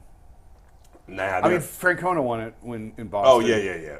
But I mean, that was World Series teams. Yeah. Like that's kind Well, of. Joe Torre won Manager of the Year awards. Torre did win. but Absolutely. but the Yankees were so good in those years, no, I would probably vote Aaron Boone third right now, behind Vogt and Cortaro. Two however you central pronounce his managers. name. Yeah. Go ahead, Mike. All right, we'll move on to the next one. Yeah, and it's nothing against Vogt why I voted no. I just like the field and those odds. It's nothing against This Vogt next to the one vote. is a 3-4 split. One of the ones that is perfectly cut the UCSS panel in half. Gavin Williams was supposed to make his first This was a tough one. AAA start yesterday. His first rehab start. The game got rained out. I think he's supposed to pitch tonight. I wonder if that affects Quan coming back Friday. I'm guessing probably no, but No, he'll still be back yeah. Friday. The Guardians, nice for the Clippers. Yeah. The Guardians tweeted out that the first 15,000 fans get Stephen Kwan jerseys on Friday, so I would assume Kwan's going to be there. For By the that. way, Guardians and all teams, not just the Guardians, you can't be doing this first 15,000. Give it to everybody that comes to the game. What, the organization can't afford another $10,000 jerseys? Are they going to have more than 15,000 there? The way they're playing, they better. It's a weekend. I'm going tomorrow. Is it the Nats or the Royals? It's the Nats, right? but it's Royals Dollar Dog Tuesday, Night. Wednesday, Thursday. Oh, it'll be packed. It's also Saturday, by the way. If not it's Friday, Dollar my Dog bad, Night, Saturday. Dude, It's we got to go $1 to a yeah. Royals game next week. You want to go? Who wants to go? We should all go I'm in. as a crew. I'll go. All right, Yeah, we'll definitely talk think about we it later. All right, so Gavin Williams may or may not make his first rehab start for Columbus tonight. I'm not quite sure. Why would he not? Have they officially announced that he's going to start I tonight? assumed I he thought was this supposed one- to do it yesterday. I thought this one was easy. Go ahead. You Well, thought the this question easy? was, Yeah, by the okay. way, whether he starts tonight or not. The question was, will he make at least 12 starts for the Guardians this season? Jason, myself, and Tyvis said yes. Earl, G, Jay, and Bull. You said yes? Yeah. Said no. He has to be back. I mean, he can't get hurt again. Well, but this is funny because you think I said he could come back a little earlier than you, and yet But- I said no, and you said yes. well, if he's back by August 1st, he's going to make 12 starts. No, 60, he wouldn't. 60 games. August and September, 2 months. It's basically 2 months. It's Well, basically 2 months. so He has to be healthy for 2 months to make 12 starts. Maybe 2 months in a week. So to me, I was like, well, unless he gets hurt again, if he goes 60 goes games, down again, 60 days. you pitch every 5th day Right. times 12 is Well, it's a 60. little more than 2 months because you're not playing 60 games right. in 2 So months. that's but- like 2 months in a week. But I mean, I think But remember, if he comes back the beginning of July, you got the All-Star break. Yeah. I mean, there's going to be, by the time he comes back, there's going to be, what, 80 games left? It's half the season. If he makes 2 starts in July, 3 starts in July, which Right. he'll make 3 starts in July, it leaves him 9 for August and September. I think it's now if he gets hurt again, he's not going to get there. Yeah, you're But talking me into it. Yeah, I said yeah. I'm thinking half a year. You usually make like 13 starts in half a year. And I'm worried, like, are they going to be extra cautious? Could they go at least temporarily to a 6-man rotation? And that costs, Skip maybe him on falls off just days. short. But all right. I you think kind I of talked think- me into yeah, it. I think he gets. I think he'll make probably 14-ish, 14 to 15 starts this year. I just want to see him very pitch. aggressive. The anticipation of seeing him pitch all year long. I I know. just want to see him pitch. man. The thing that just pisses me off is like, it was supposed to be a 2-week injury, Right. But the Guardians always do. Yeah, this. they never, yeah. So I mean, we were under the impression he was going to be back in April, Right. And now, and I know they had to shut him down again, and you can never foresee that. Sure. But when you're expecting to see a guy in April, and it's now going to be late June or July, Yeah, it's a big difference. All right, Mike. Moving on to the next one, Is guys. this the last one? Or is there one more? No, we got 2 more. Okay. Will the Guardians have 7 or more players finish the season with double-digit home runs? Right now, they have 2, Ramirez and Naylor, but David Fry has 7, Brennan has 5, Jimenez and Freeman have 4. They got a couple guys with 3, but the question was 7. And this was another one where we had a 4-3 split. Jason, Tyvis, and Jay said yes, they will. I did. I said no. I'll double-check my texts. But on the graphic, it says Jason said yes, so for the sake of this, Jason, you said yes. Well, Tyvus had The rest- to say yes. Tyvis definitely said yes. Yeah. When I looked at it, obviously, as you said, they already have 2. David Fry is a near lock to get there, right? I don't know that anybody else in this team is a lock to get to double digits besides the guys who were there and David Fry. Now, And I Jason think, did text yes for the record. Jason did text for yes. the record, Jason, Oh, Jason has a. did you make a mistake? I should have been a no. Well, what I was saying is David Fry is going to get there, obviously. Yeah. So that's 3 guys. Yeah. There's nobody else I could say with certainty is going to hit 10 home runs. Correct. Right? So there'll be a couple of others. Between Freeman, Jimenez, Kwan, they'll maybe even if all 3 of those guys got to 10. Jimenez will get there. I do think Jimenez will Okay. get there. And like Freeman and Kwan got a shot. Maybe. That would at best put you to 6. Who's the 7th? I got a question. There's 2 guys. Bo Naylor. Oh, Bo No, Naylor. yeah, Bo. No, Bo. But But listen, that means it's 2 Jimenez, guys. Bo, Kwan, and Freeman all double digits. I got a question. There's 2 Yeah. guys that just got called up. That's going to be here. Both have Manzardo. not hit their first career home run. What's the chances that Jonathan Rodriguez or Manzardo hit 10 home runs this year? I don't think Rodriguez has any shot because he's going to go back to the minors soon. You think so? Probably. Could be this weekend. I think the question when Kwan comes back, do they send Rodriguez down or they move on from Florial? They probably send Rodriguez down. Well, They could move on from Florial because he's not playing much. I've seen enough Yeah. of Esteban Florial. If I were them, I'd stick. But even if you stick with Rodriguez, how much is he going to play once Right. Kwan's back? Right. So that's why they might send him down anyway. Right. Because you'd rather have Florial, playing once a week than Rodriguez, who could play in the minors. Now, No, I got a follow up question from Manzardo's gonna stay in the majors. from the He can hit baseball 10. guys. Okay, like from what I've read and what I've heard from people that's experts, he's supposed to be your future in the right field. So if Quan is in the left and you like the Tyler Freeman experiment in center, why not just keep Jonathan Rodriguez up and let him get the experience? I'm not ready to say he's the future in right field. Yeah, I don't think he's a sure thing prospect. No, he's the right now. He's the good enough for right now guy. I don't think he's the long-term answer. Right. Maybe he winds up. I think it's more about Manzardo. I wasn't really thinking about Manzardo. I think he could hit 10 home runs. I like the way he's swinging the bat lately. He's getting very comfortable. So all right, I'm going to think about this again. Obviously, you got two guys that are there. Fry's going to get there. I'm going to say Manzardo's going to get there 4. I'm with Jason. I think Jimenez gets there. That's 5. Now, can they get 2 other guys between Bo Naylor, Tyler Freeman, Stephen Kwan? I thought Stephen Kwan was going to get 10 this year, but he missed a month. Right. He's just not a power hitter. I don't think Brennan's getting. Maybe Brennan gets there. I think Brennan's got 5, doesn't he? I think Brennan at the moment has 5, correct? So he's on pace for 13. Yeah. We're talking ourselves into it here. I'm still saying no. I say they fall short, but I think they get 6. This is what happens when I try and go in my mind, yes, no. Just respond all at once, and I mess it up. That's on me. What did they have last year? 2, 3? Last season, give me a sec. I got to switch the tabs. In the 2023 regular season, 1, 2, 3, 4, 5, 6. 6. Oh. But now, we say 6. You ready for these? Arias had 10. Josh Bell and Bo Naylor had 11. Jimenez 15. Naylor 17. Jose 24. Yeah, now, obviously, Naylor and Jose are going to hit way more than last year. David Fry, how many did he have last year? He didn't play that much. David Fry last season 2, 3 home runs. 4. I mean, David Fry, I don't know if he'll keep it up. He's on pace for 20 home runs. It's insane. I can't believe Arias hit double figures last year. That is hard to believe. He's got, what's he have this year? 1, 2? 2? Gabriel Arias has 1 home run. Yeah. He's been awful. That guy drives me crazy because I was all in on him. You said he got all the tools to be. He does, but go get me a shortstop, will you? Well, that's a great segue to our next question because our last question for No Fence Rush. I have had fun with this, but we got to do some Guardians ones more. Yeah. Will Brian Rocchio or Gabriel Arias, pick your one, be the Guardians' full-time shortstop by the start of the playoffs? I hope not. Nope. 3-4 split. Tyvis, G, and J said yes. The rest of us, including the 4 of us here today, all said no.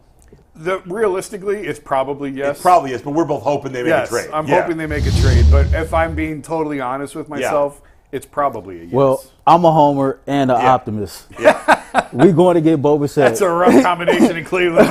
Well, the shocking thing about that is Jason's not, he's very grounded about the teams making trades. Yeah. So the fact that you have as much hope as you do, even though you overstated it a little, makes me feel better. I just feel like they got to do something. It's too important of a position. Yeah. You can't and maybe one of these guys figures it out. I got to start thinking also about we're talking about Bo Bichette. He'd be ideal. But there probably are some other shortstop options. You could go options. get Ahmed Rosario, and he'd be better than these guys. You know what's funny about Ahmed Rosario? In April, in Fuego. Yeah. He was great in April for Tampa. He's been awful in May. That's who he is.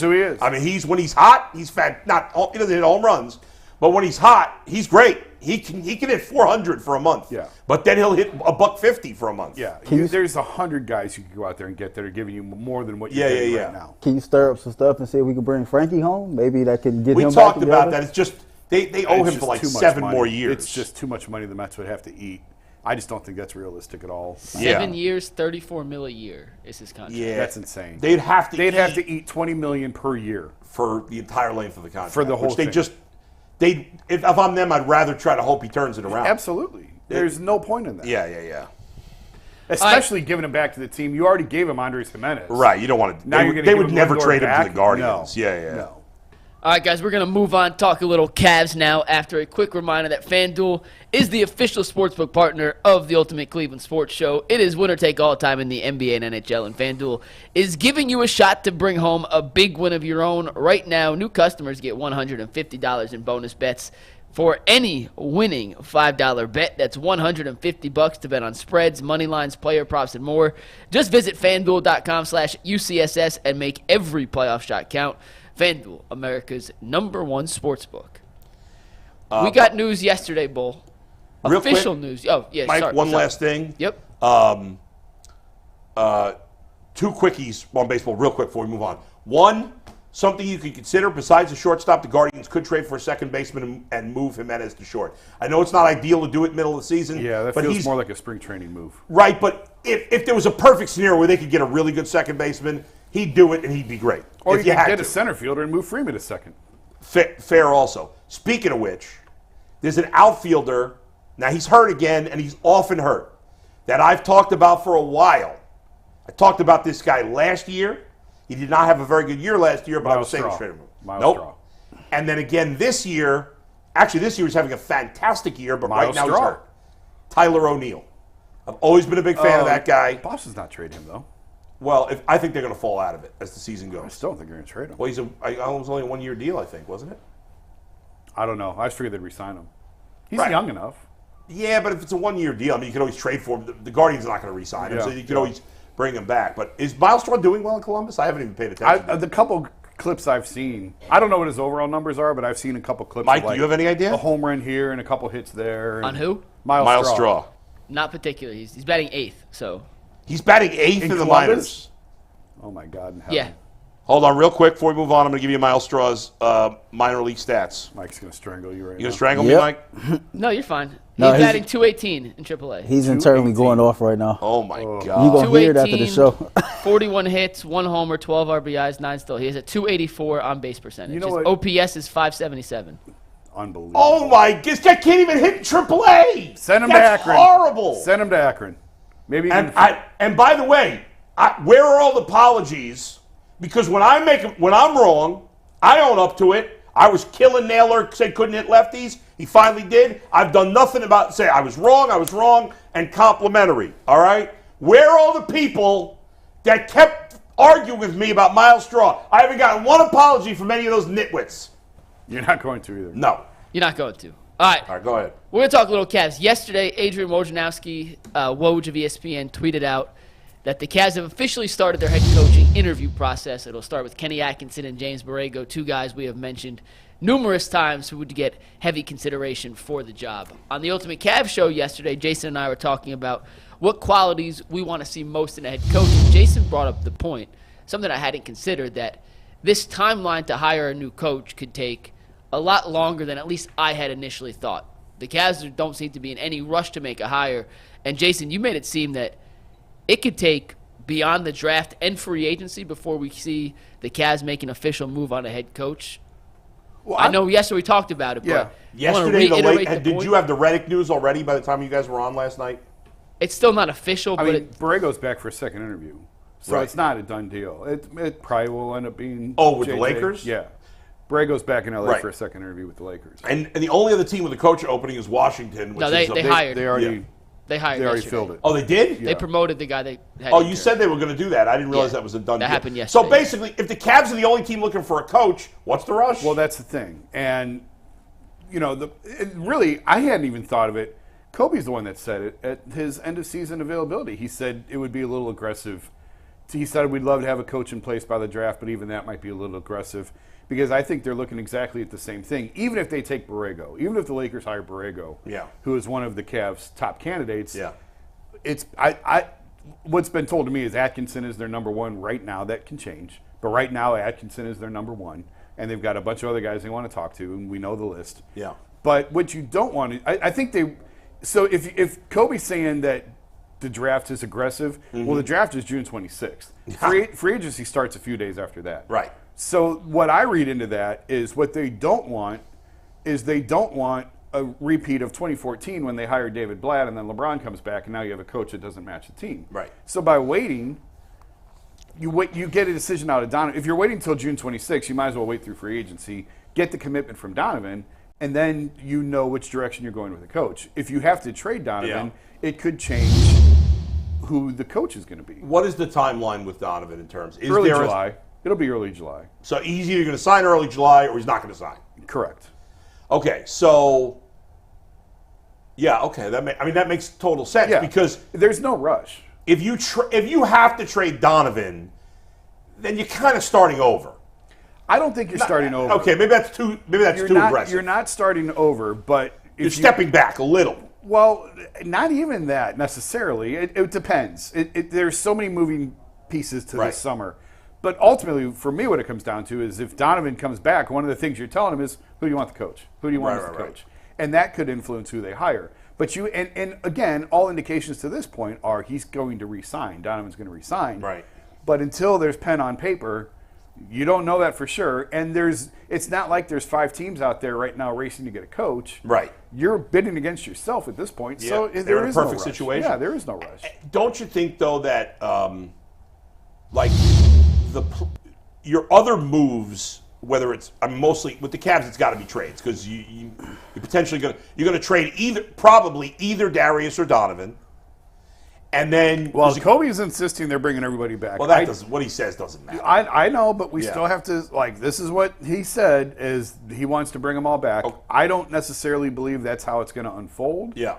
But that's what he's saying right now. So, Do you that's the believe him? baseline. Why would he? I mean, he has no incentive to tell the truth. Correct, and you don't want to erode your own leverage. Right. But he has been fairly honest in these settings in the past, where he said he was going to bring it back, and he did, and we thought maybe they should make changes, and he brought it back. So I'm just establishing a baseline. Okay. This is what they're saying. They're stupid if they bring it back, in my opinion. I don't think they're stupid, but I think it depends on what's out there, and is what is out there going to make you significantly better? I think it's a fair debate to have. I think it's worth exploring for sure. And I know you guys talked about Brandon Ingram the other day, and we what's your mentioned take on the show. Because Mike's doesn't like him. He's good, not great. There's a ton of injuries. Yeah. I think he's a pretty good player when he's on the court. It's just a matter of which 65 games are you going to get out of him. If you can get some of the injuries out of the way in December and January, and he's healthy for the playoffs, he's pretty good. I'll take him. But he's better than Darius Garland. But here's the thing. Here's what I said to Mike. Brandon Ingram's been in New Orleans for 5 years now. And if New Orleans looks at him and says, we don't want to give him $200 million, that should be a massive red flag to you. Why? If they've had this guy in the building every day for 5 years, fair, and they say, we are not comfortable investing $200 million into this guy, you should think long and hard as to why. Yeah, but the guy you're trading is a guy that if you had to do it over again, you might not pay him either. These are all flawed players that we're talking about. Yes, right. Brandon Ingram, Darius Garland, they're good, not great. But this is the aisle that you're shopping in because wings are the most coveted position in the league. Right. And so any team that makes a guy available, there's going to be something wrong with them because the ones that teams love are the ones that they hold on to and don't ever let go, and they pay them all the money. So you're trading defective for defective in a sense. Yeah. And, I think I'm a little bit higher than Mike is on a Donovan, Brandon Ingram, Evan Mobley pairing. I think that's pretty good. Yeah. I think it's better than what they've got currently right now. Sure. But again, there's the Jared Allen piece that's floating around, and so this is like a Rubik's Cube summer for the Cavs. Yeah. And you're trying to get all the colors to line up on all the different sides. Earl, do you trust Koby Altman to get it right with this? Because it's a lot. You have faith? I don't know. Shout out to you, though, because you gave me a lot of information Sunday. Like, everything that he said, he kind of told me Sunday about, the timeline. Right. And as far as Kobe running it back with the same 4. I'll say this. I'm not in favor of a retread coach, personally. I felt like that if you were going to go that route, you could have fired JB last year when a crop of coaches that was available were better than the candidates that's available now. And I kind of want somebody that's going to be given a fresh opportunity to show what to show what he or she can do. And I'm kind of have locked in on Chris Quinn personally. He's been with Eric Spoelstra in Miami for 10 years. Their top assistant. He's great with player development. He's great with superstar players. He's already gotten a ring and endorsement from a guy like Udonis Haslem. A guy that can develop not just Evan Mobley, but I think can get more out of a guy like Craig Porter Jr., can get more out of Imani Bates because he's going to be here.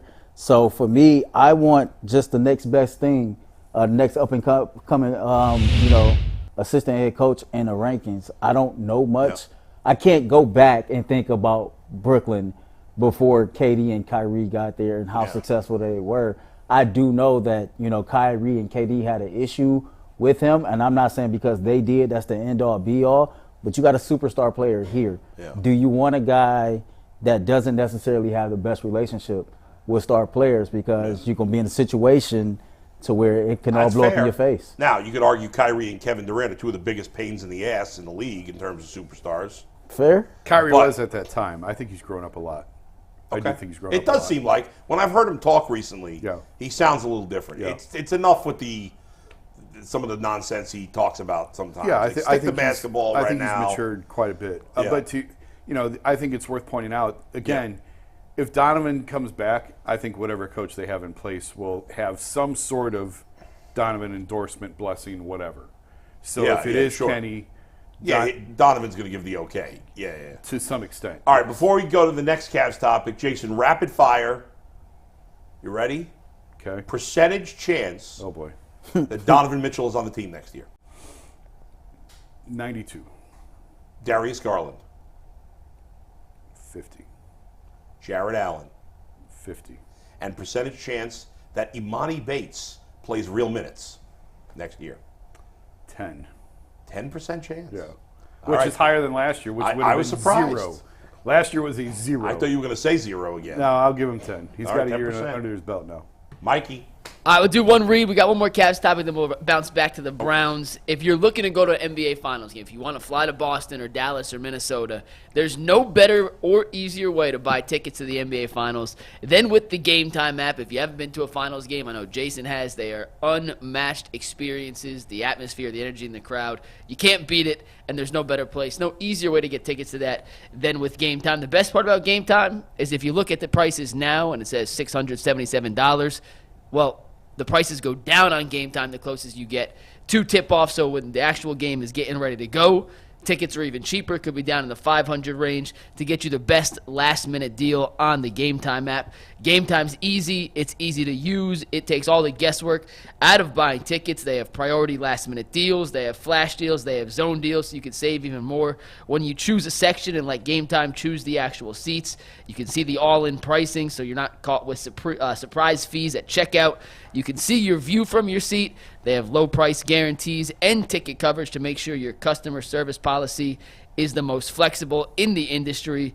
So trust me when I say this, guys. Take the guesswork out of buying NBA Finals tickets with Game Time. Download the Game Time app, create an account, and use promo code LOCKEDONNFL for $20 off your first purchase. Once again, create an account, redeem code LOCKEDONNFL for $20 off your first purchase.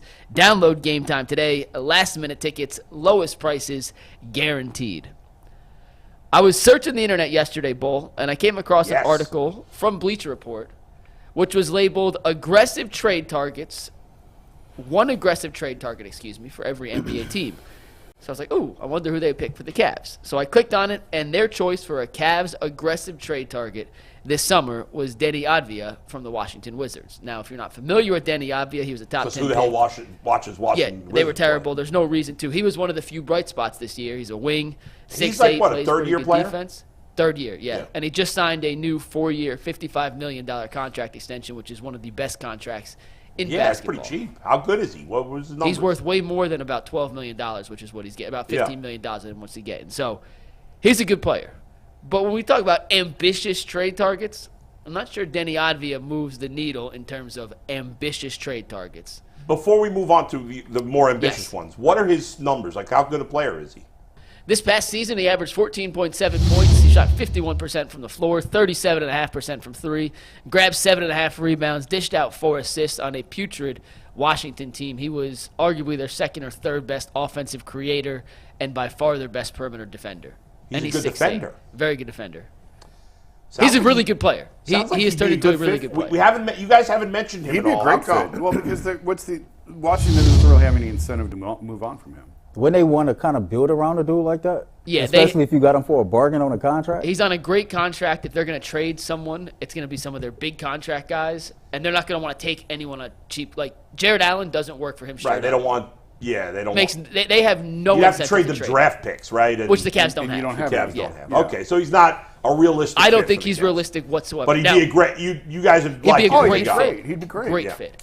Kyle Kuzma, a different, similarly sized positional player on Washington, he could be a trade target. He's way more realistic for the Cavs based on the money he makes and trying Gotcha. to that to work. Avdia, I don't think makes any sense from Washington's standpoint Okay. to try and trade. So I asked you guys, to get crazy, to get ambitious, who's a more ambitious trade target in your mind that the Cavs could at least look at? And Jason, I want to start with you. So I asked you, who was your ambitious trade candidate for the Cavs to look at this summer? And your answer was? Jimmy Buckets Butler. Whoa. Like you talk big game hunting. Jimmy Butler's big game hunting. Obviously, he's got a ton of playoff experience. Yeah. Big time postseason player. He's under contract for $48 million next year. He's looking for a big time deal. He's got a player option the year after that. Sort of the situation that Donovan's in, frankly, with 1 year left and then a player option. So, and I don't know that Miami's going to give him a $52 million a year deal. How old is he now? How old is Butler? 30. I think he'd be 30, I'll look it up. 35. He's not young, but he just had another really He's not good that season. old. I think he's 30. I want to say like 32, 33. But I He's may be 34. 34. Wow. Okay, so I was- I didn't Turning realize he was that 35 old. this year. yeah, and he's making big time money. Yeah. Big time money. But he's a big time player. He's exactly what this team needs as a two-way wing. He'd be an absolute perfect fit in this system. You want to go big game hunting and an ambitious trade target, give me Jimmy Butler. What's amazing, look at his numbers compared to his career. I mean, I didn't realize he had this good a year. He's just getting better as he gets older. It's weird. And I thought he came off like a real D with those comments. He did. That was, and people got mad at me when I said that on Twitter, which I didn't get. Like, you're not playing. Shut up. Nobody cares if you would have won. One thing on Jimmy Butler, real quick. So he had an injury riddled season. Yeah. Which is part of why he shot more threes. He also made a career high percentage from beyond the arc. Right. We talked about the Cavs in the last 2 years. Who can you trust in the playoffs? It was Donovan and who else? And last year against New York, Donovan was not the player in the playoffs they needed. Playoff Jimmy's a real thing. And you may get 55 games in the regular season from Jimmy, and I know he didn't play in the postseason this year. Yeah. But when he has played in the postseason, Jimmy Butler has been at his absolute best.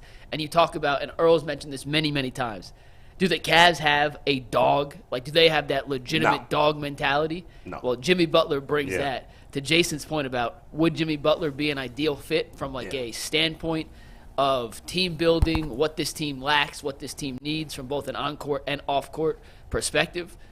I mean, Jimmy Butler is the pipeline. Of course. dream. It's a no-brainer. But the problem with Jimmy Butler, same as the problem of the guy I have on here, is that we've seen in the last few years a lot of these old guys are not able to play in the playoffs because they're hurt or they're not, not injuries as are always going to be a concern as guys but get it's older. more of a right As guys get older. If you're relying on old guys in the playoffs, it's not going to work out quite often. Well, it's how you manage them during the regular season. And Kobe is one of the new age type of GMs, presidents who very much believes in maintenance during the season, giving guys games off. If they did make a move for which Miami did as well, and it didn't matter. You're right. He missed the postseason. Yep. But just because he did this year doesn't mean he would every year going forward.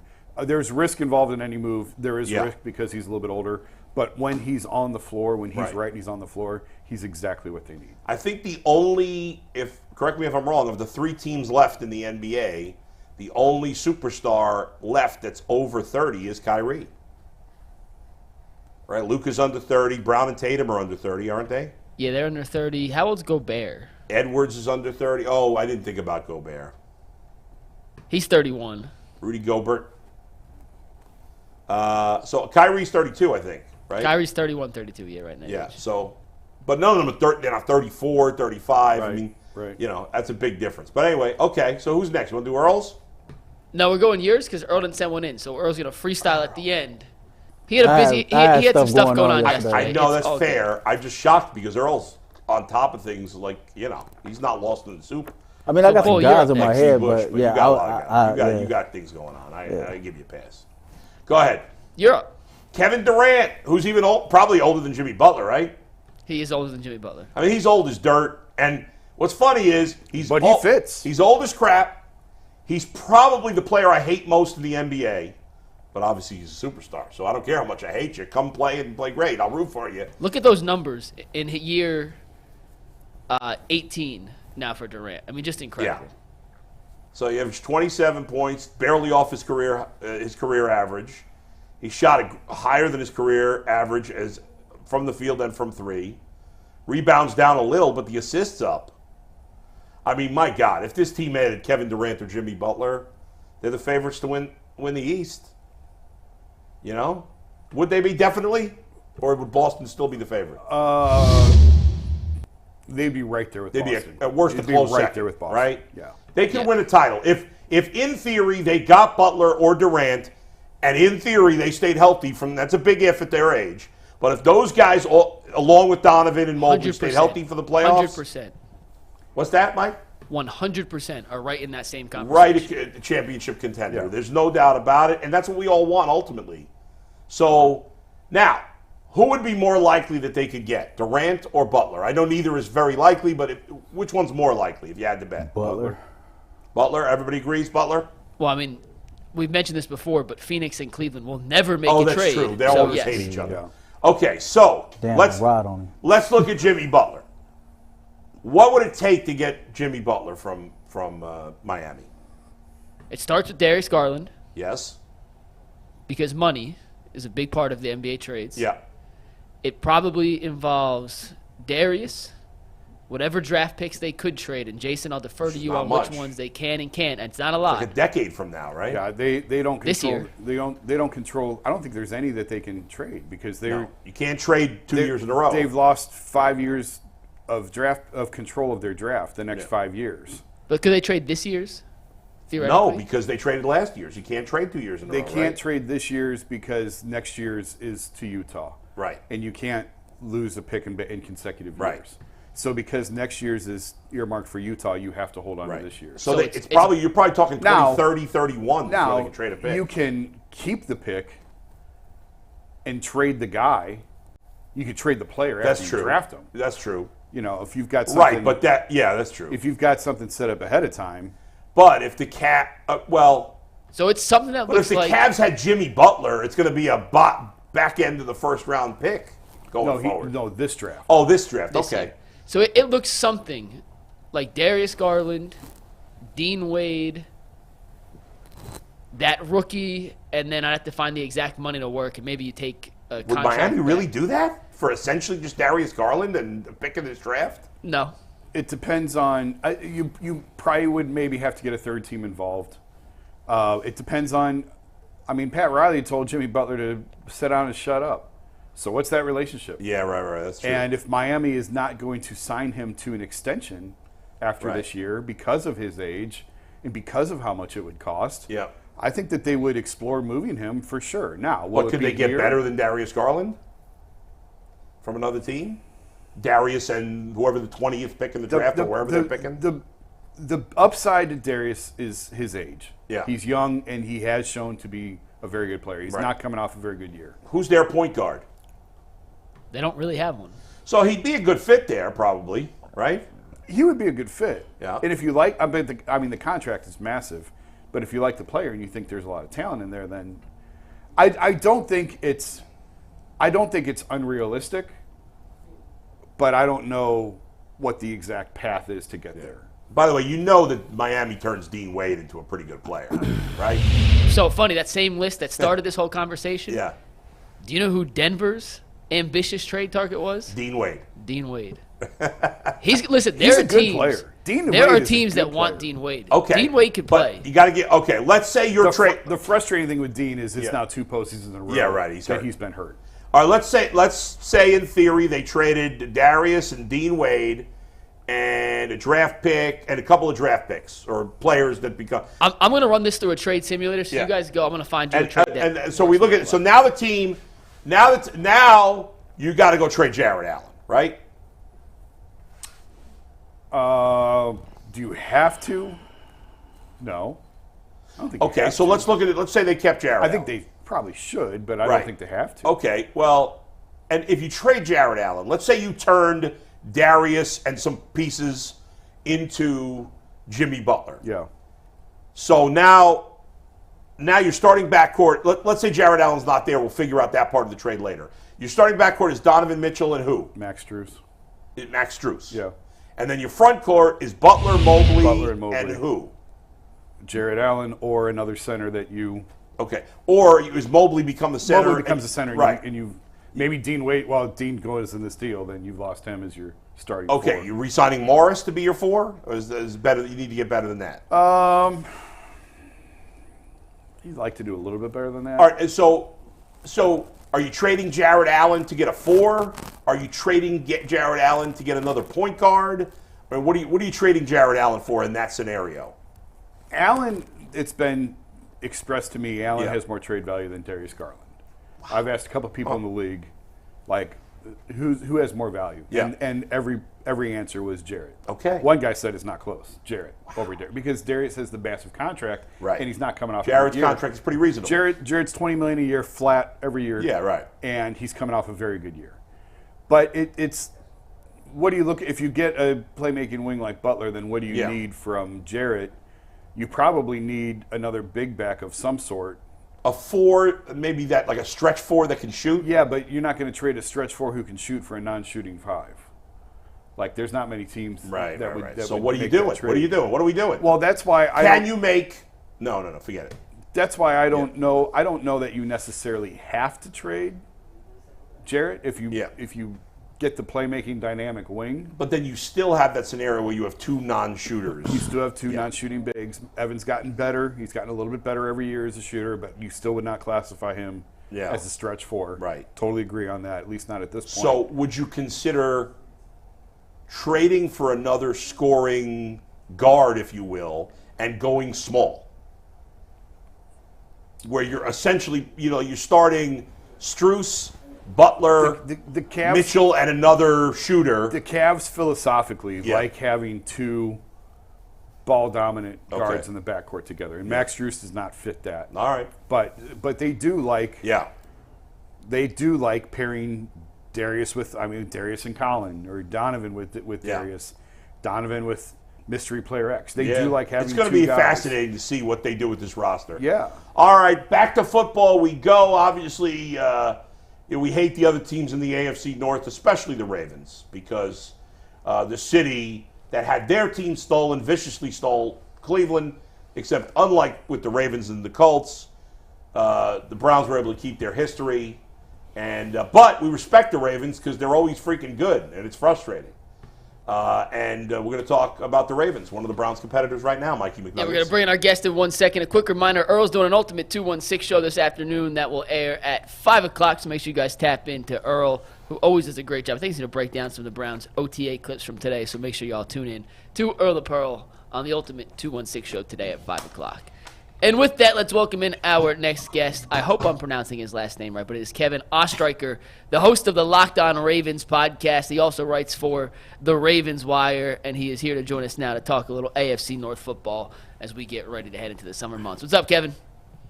You got it right. First time. I'm impressed. People Nailed just it. give up and say ostrich, so I give you a lot of credit. That's impressive, Mike. Way to go. As someone who has a long last name myself, I'm always impressed when people couldn't correctly pronounce long names. Kevin, were you surprised at all how good a season Lamar Jackson had? Because obviously he won the MVP a few years ago, but the 2 years following that, I thought he was a big disappointment. He was hurt. I don't think he played particularly well those 2 years. And then he bounced back, and I thought had even a better season than he did his first MVP season. Were you surprised he was that good, or do you think the contract just kind of helped work everything out? What do you believe about that situation? Yeah, I think people definitely expected a jump from Lamar, but the way that he performed was incredible. He took a leap in almost every category, and you're right, compared to his 2019 MVP, it was different. I think the contract situation, though, it helped out. The past 2 years before, there was a lot of distraction, essentially. Lamar and the Ravens, Eric DeCosta and company, they were like, all right, we're going to table the contract talk. We're not going to think about it. But, I mean, you're thinking about it. You can't really not think about that, especially for both sides. Lamar, he gets hurt those 2 seasons, and it was a huge, I don't want to say make or break year because, that's going a little extreme. But to me, it felt like once the contract was agreed upon, you could just let go of your Lamar, and you could just focus on football. And there was a lot of controversy when he got injured the year prior of, is he just sitting out because he's trying to play it safe for the deal? Is he trying to not make something worse? And there were all these narratives. There was a bunch of talk about, does he want a fully guaranteed deal? And I know the Deshaun Watson contract, there was a lot of conversation about, was he pining for something along those lines? But Lamar impressed in a bunch of different ways last season, both as a runner and as a thrower, and took steps that I think a lot of people knew he could take, but it was great that he did it when he did because Baltimore needed it in the regular season. Obviously, we know how the championship game went, but the strides that he made were great. Hey, Kevin, so Browns versus Ravens in Baltimore. We make a lot in Cleveland of the second half performance of one Deshaun Watson. I need you to be very honest, very transparent. From somebody who covers the Baltimore Ravens, what's your thoughts on Deshaun Watson and that second half and on Deshaun Watson going forward this year?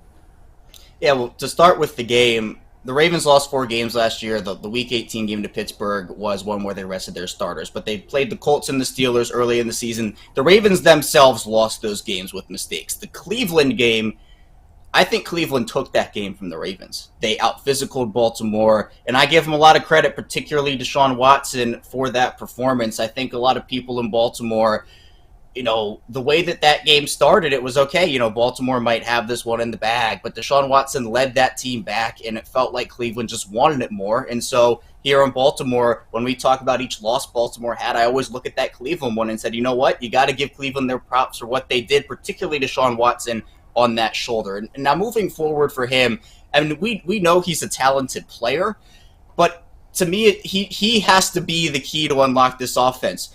They go out there and get Jerry Jeudy this offseason and pair with Amari Cooper and some of those other wide receivers. You have the weapons around you now. David Njoku is one of my favorite tight ends in the league, and it's unfortunate he plays in the AFC North because of how much I like him. But this is Deshaun Watson's team. You have Jameis Winston now. You bring in Tyler Huntley and Dorian Thompson-Robinson as well. But this is Deshaun Watson. And so make or break year feels a little extreme, but I do think this is a really important year for him because at the end of the day, you're paying him all that money if you're Cleveland. You gave up so much draft capital for him. He has to play like a top quarterback in the league in order to have that deal really feel like it works out for you because, again, with how much, not even just capital in general they invested, the play has to be better than we've seen. And hopefully, with a couple added weapons, he can do it for Cleveland, but just maybe not against Baltimore for me. Do you think there'll be any difference in the defense with Zach Orr in charge over Mike McDonald, or is this still the same scheme, same unit? It's going to be probably pretty similar. Baltimore, I think, made the right decision by going internal, and we knew that they were going to lose a lot of guys on the coaching staff. Obviously, the way that it happened wasn't wonderful for them. The thing that's different between Orr and McDonald is coming into their first NFL job, they're both younger coordinators, have a lot of potential, but McDonald went away to Michigan for that season and had a great year under Jim Harbaugh. Zach Orr has no play calling experience at all. He played 3 years in the NFL, 3 years as Baltimore's inside linebacker, and actually made an all-pro team his last year. But in terms of being a coach and play calling there, he has none of it. Not high school, not college, and not the pros. So with the way the Ravens' schedule starts, obviously they play Kansas City in week 1. There's no leeway period for him at this point. Like, Baltimore has to get off to a strong start. They have 3 different stretches in their schedule this season. They're just gauntlets. So to me, you lose Patrick Queen, you lose Geno Stone, a bunch of guys go to division rivals and elsewhere. They're going to be relying on a lot of young talent this year. But the crazy part is that that's also on their coaching staff, where Zach Orr's coming in. He's 31 years old as a defensive coordinator, so he could still be playing today if not for that injury that had to cut his career short. So he's a talented player, he was, and a great football mind, but there has to be just he jumps in and is successful. Baltimore can't afford to have any hiccups. There'll probably be some. I'm not going to say it's going to be perfect, but it just has to be limited for him. So I think it'll work, but you got to take the ups with the downs for him early, especially with him not having experience play calling. Kevin, obviously the Ravens were the best team in the North last year, but we know how good this division is. I think you can make an argument that the 4 teams can finish in any order in this division. Certainly there's stronger arguments for some than others, but it's not crazy to think they could finish in any order. I would argue the Ravens had the worst offseason. I mean, you mentioned the coaching changes. You mentioned they lost Patrick Queen. They lost Geno Stone, who had a breakout year last year. I believe they lost 2 starting offensive linemen. I know everybody's excited about Derrick Henry, and I still think he's got another good year in the tank. I always thought Gus Edwards was a little underrated. You watch him more than I do. I don't know that they got that much better at running back. Derrick Henry 3 years ago, sure.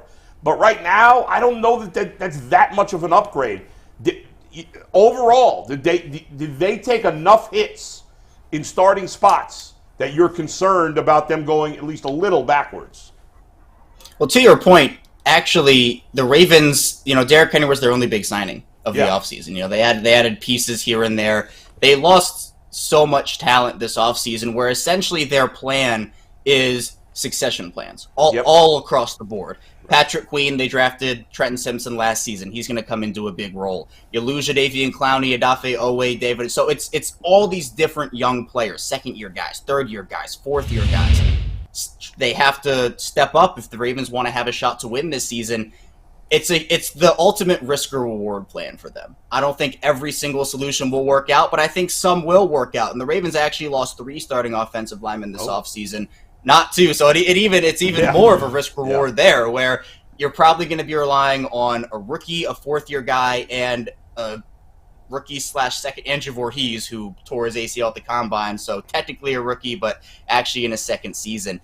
To me, I think that the Ravens might not be done adding in free agency. We saw after the draft last year, the Ravens added everybody. Jadeveon Clowney, Kyle Van Noy, Arthur Millette, Ronald Darby, etc. So I still think there was a little room for Baltimore to improve their roster, but it feels like with the way their offseason went, it was, let's go and promote all of our young guys, or most of our young guys, into bigger roles. Rashad Bateman is going to be replacing Odell Beckham essentially this year as Baltimore's de facto number 2, and if he hasn't shown on the field, Kevin. If he can stay on the field. Health, exactly. That's exactly right. Health is going to be the big part for him. So I think that for the Ravens, it has a shot to work out for them in the best way, but it also has a shot to backfire a little bit, like we saw during the 2022 season when the Ravens essentially got rid of all their veterans in the wide receiver room, promoted Rashad Bateman after an injury-riddled rookie season to the number 1 spot, and you said, all right, if it works out, great, that's a risk.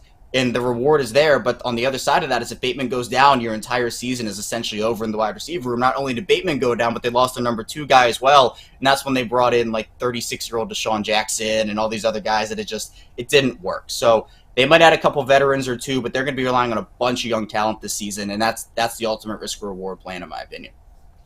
Kevin, 2-part question here. In your opinion, why is it that you believe that Lamar Jackson is looked at as a running quarterback versus a quarterback with elite running skills?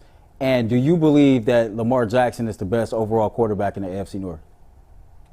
I think, so to answer the first part of your question, the reason I think why he's looked at as more of a running quarterback instead of a quarterback with elite rushing skills is because Baltimore runs the ball so much. And in that offense, with what he does, his throwing skills have been underrated really ever since college, if you want to go back that far, where he needed a lot of refinement coming out of school, and everybody knew that. But we've seen that with a bunch of other quarterbacks who have that dual threat ability. But Baltimore, over the past, however far you want to go back in the Lamar Jackson era, has been at the top or very clearly in the top 5 in rushing attempts. Last year, Baltimore was first in the NFL in rushing attempts, and they were 30th in the NFL in passing attempts. So I don't think it's fair Lamar Jackson's looked at the first way instead of the second way. He's obviously a quarterback with elite rushing skills, but he doesn't throw the ball a ton compared to these other guys. So in a league where we see all these teams going to like the quote-unquote, I guess like the air raid offenses, throwing the ball 40, 50 times a game sometimes in extreme cases,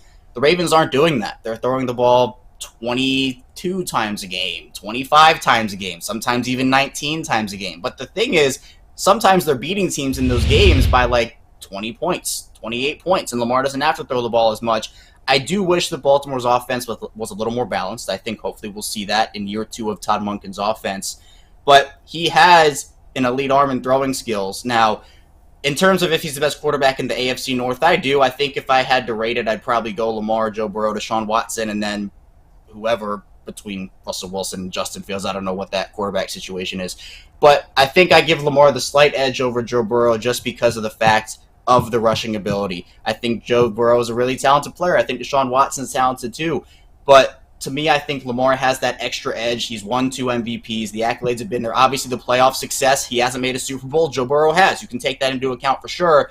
But I'll give Lamar the slight edge over Joe Burrow for now. Deshaun Watson 3, and then that Steelers situation at 4. All right, Kevin, I'm taking Burrow over Jackson, but it is very close. I do agree with something Kevin said. Yeah. I think that for whatever reason, people continue to underestimate this brother as a passer. He's always had an elite arm, and you see him get better. I think his completion percentage went up in college the year after he won the Heisman. I just think that the knock on him, and as far as his passing ability, I just think it's unnecessary. I just don't buy that that's really much of a thing anymore. I still think it is. The majority of football, of like knowledgeable football people, maybe fans, I don't know. But I don't know. Lamar Jackson's an excellent quarterback, but I think most teams in the NFL would take Burrow over Lamar Jackson. I wouldn't. Okay. I wouldn't. I don't know. I think it's really close. Oh, it's close, definitely. Yeah. But I think now they've both been injury prone. But I just think in the long run, I think Burrow is more likely to last longer than Lamar. And obviously Lamar's a much better runner than Burrow, but I think as an overall quarterback, I think Burrow's a little better than Lamar. A little bit. Not by a lot, but there you go. Anyway, we'll see how their careers play out. Yep. If I'm a team, you'd love to have either of them. Either one, course. yeah. Kevin, thank you, man. We appreciate it. Good job. Appreciate you. Thanks so much, guys. Take care. Awesome. That was Kevin Ostreicher of the Lockdown Ravens podcast. We've had a bunch of guys from across the AFC North come on over the last couple of weeks. And women, not just guys.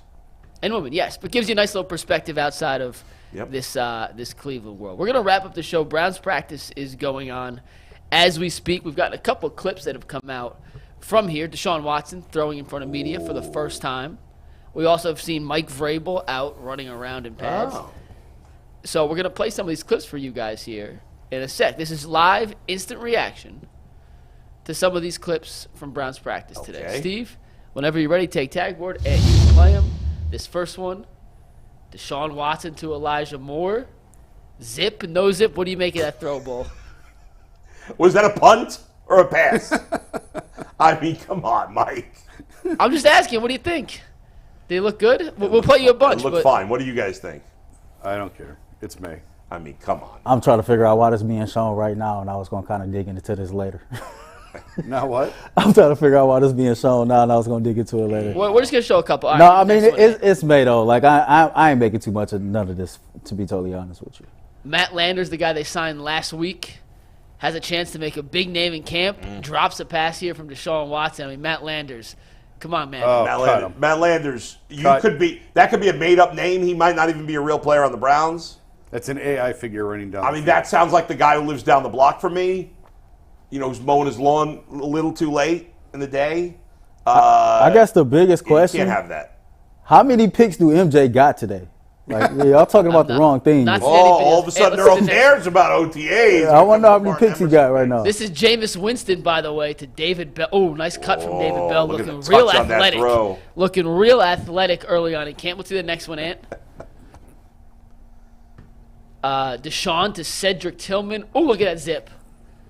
The real question. We weren't seeing that zip. Tight defense on that play. We weren't seeing that zip last year. Earl, is it a good thing or a bad thing if MJ is picking off Deshaun Watson? Is that good or is that bad? Well, hopefully MJ is picking off Jameis and not Deshaun. Yeah, right. Next one, Ant. We got any more? Well, he wouldn't be the only one. He would pick off Jameis. A lot of people picking off Jameis. That's a good point right there. MJ with no picks, I hope.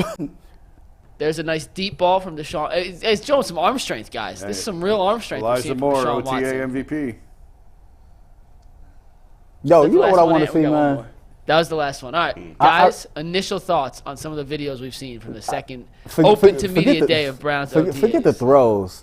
I really want to see if Cedric Tillman can get the one thing that was his biggest Achilles heel corrected, because he already has the NFL body. He already has the hands and the physicality. If he can get off the line of scrimmage and run routes, man, it might be something there. Well, he ran a lot of wrong routes last year. That's what I mean. A major concern. I mean, not just wrong routes, but wrong routes. Just his route tree in general. That's what needed the biggest help. There's no excuse for that.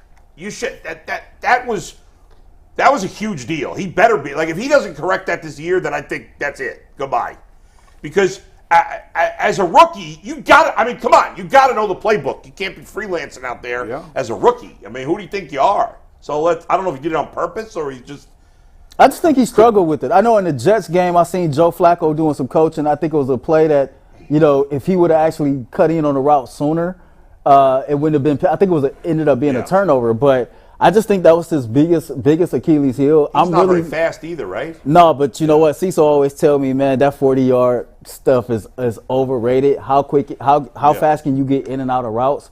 within that 10-yard dash matter most than anything. I mean, I thought he showed some promise last year. I certainly have higher hopes for him than I did after year one of Anthony Schwartz and David Bell. Did you just see that cut from David Bell, though? I mean, that was one of the top 13 cuts I've ever seen in Browns training camps. It's got to be. No doubt. I'd love to hear that list tomorrow. Yeah, we'll break it down. We had the little white dude who every fan was going, Josh Lenz, I think was his name. Anybody remember that guy? No. What about the dude with the hair? You? Hair? No, the dude. I think it was like when we was on Hard Knocks. His dad had like 2 heart attacks or whatever. Cajuice? I guess that was his name. I don't know. Oh, I don't know. What was his name? Was it David Cajuice? You're talking about yeah. That might have been that guy. There was also the guy who was the homeless guy who returned the kick for a touchdown. Yeah. Well, I forgot that guy's name. Or punt for a touchdown. Was it Win or something like that?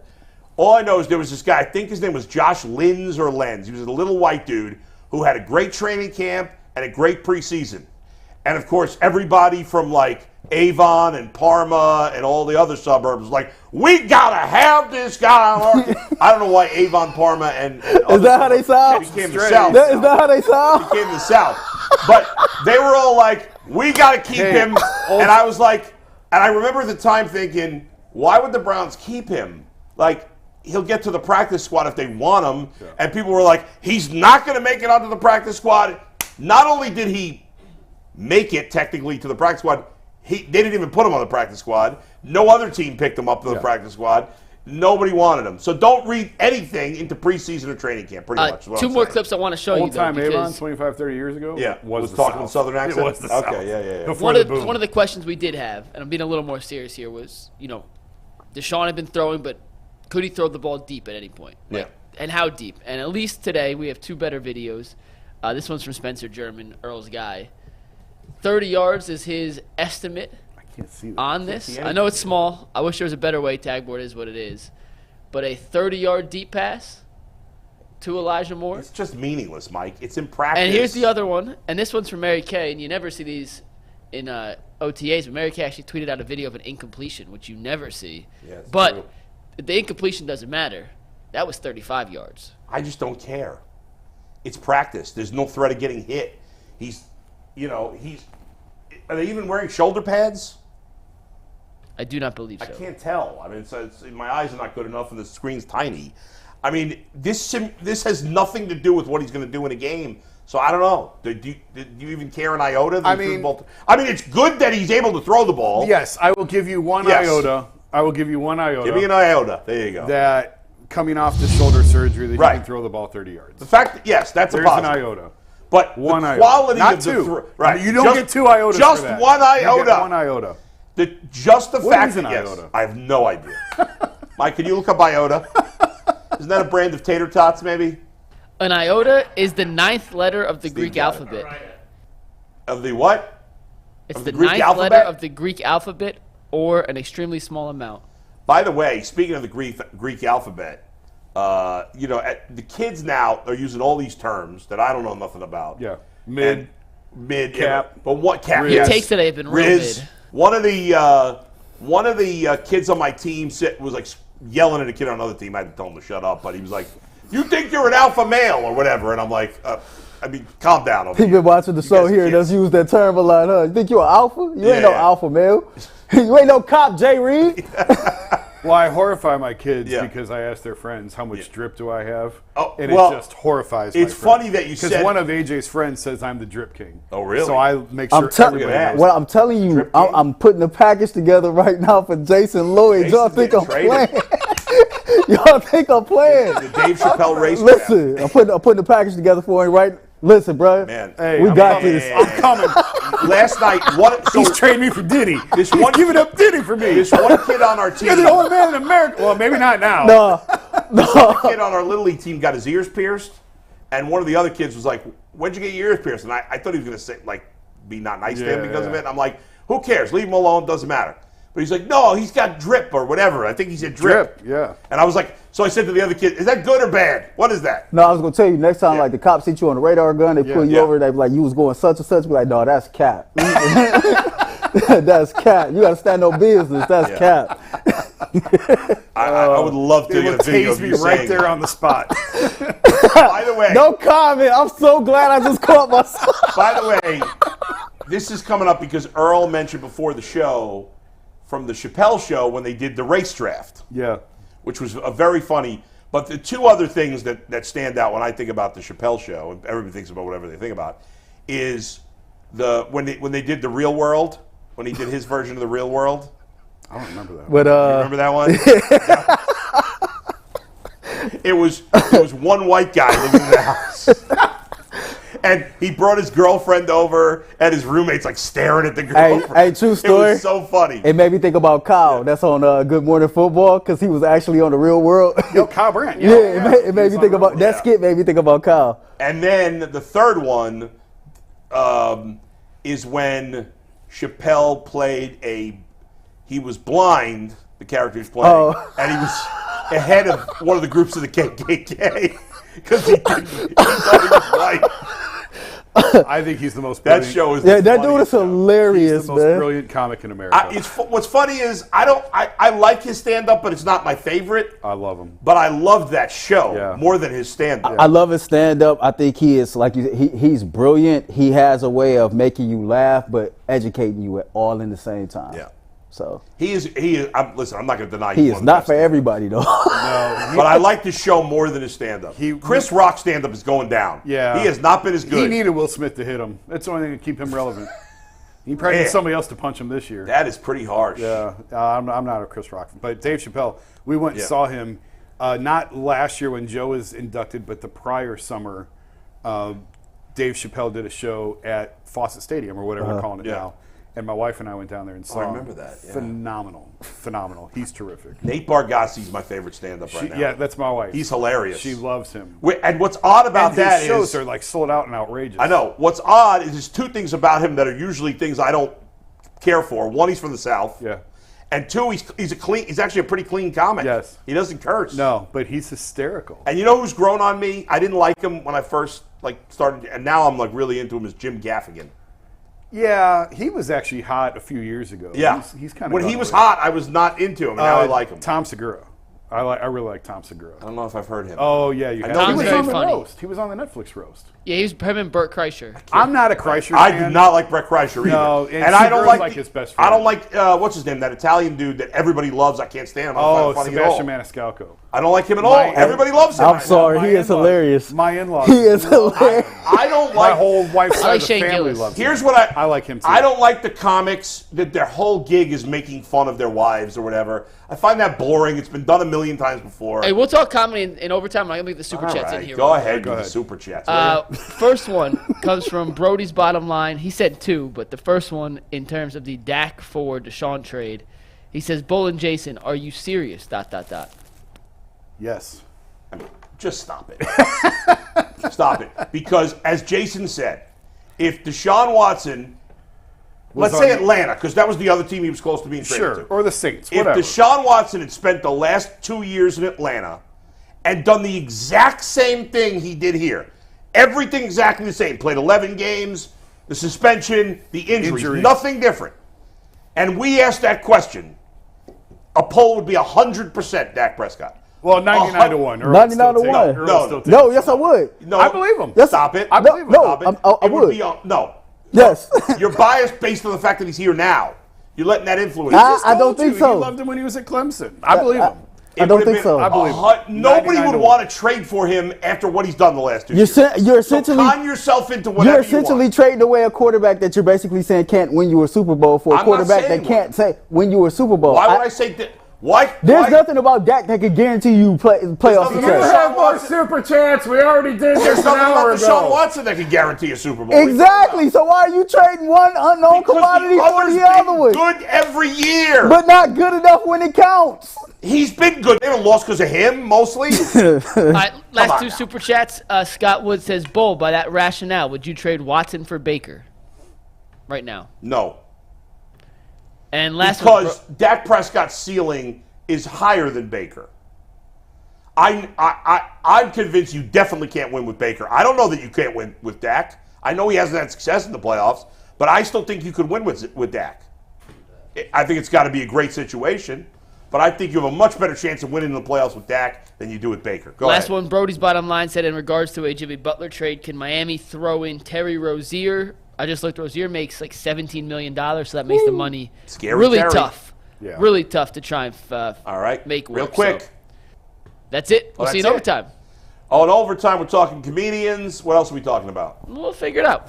We're talking about. Means we don't have anything. We'll wait. We'll figure it out. Peace. All right. We'll talk about it in We'll the next see you in 38 overtime. seconds. Ultimate Cleveland Sports Show.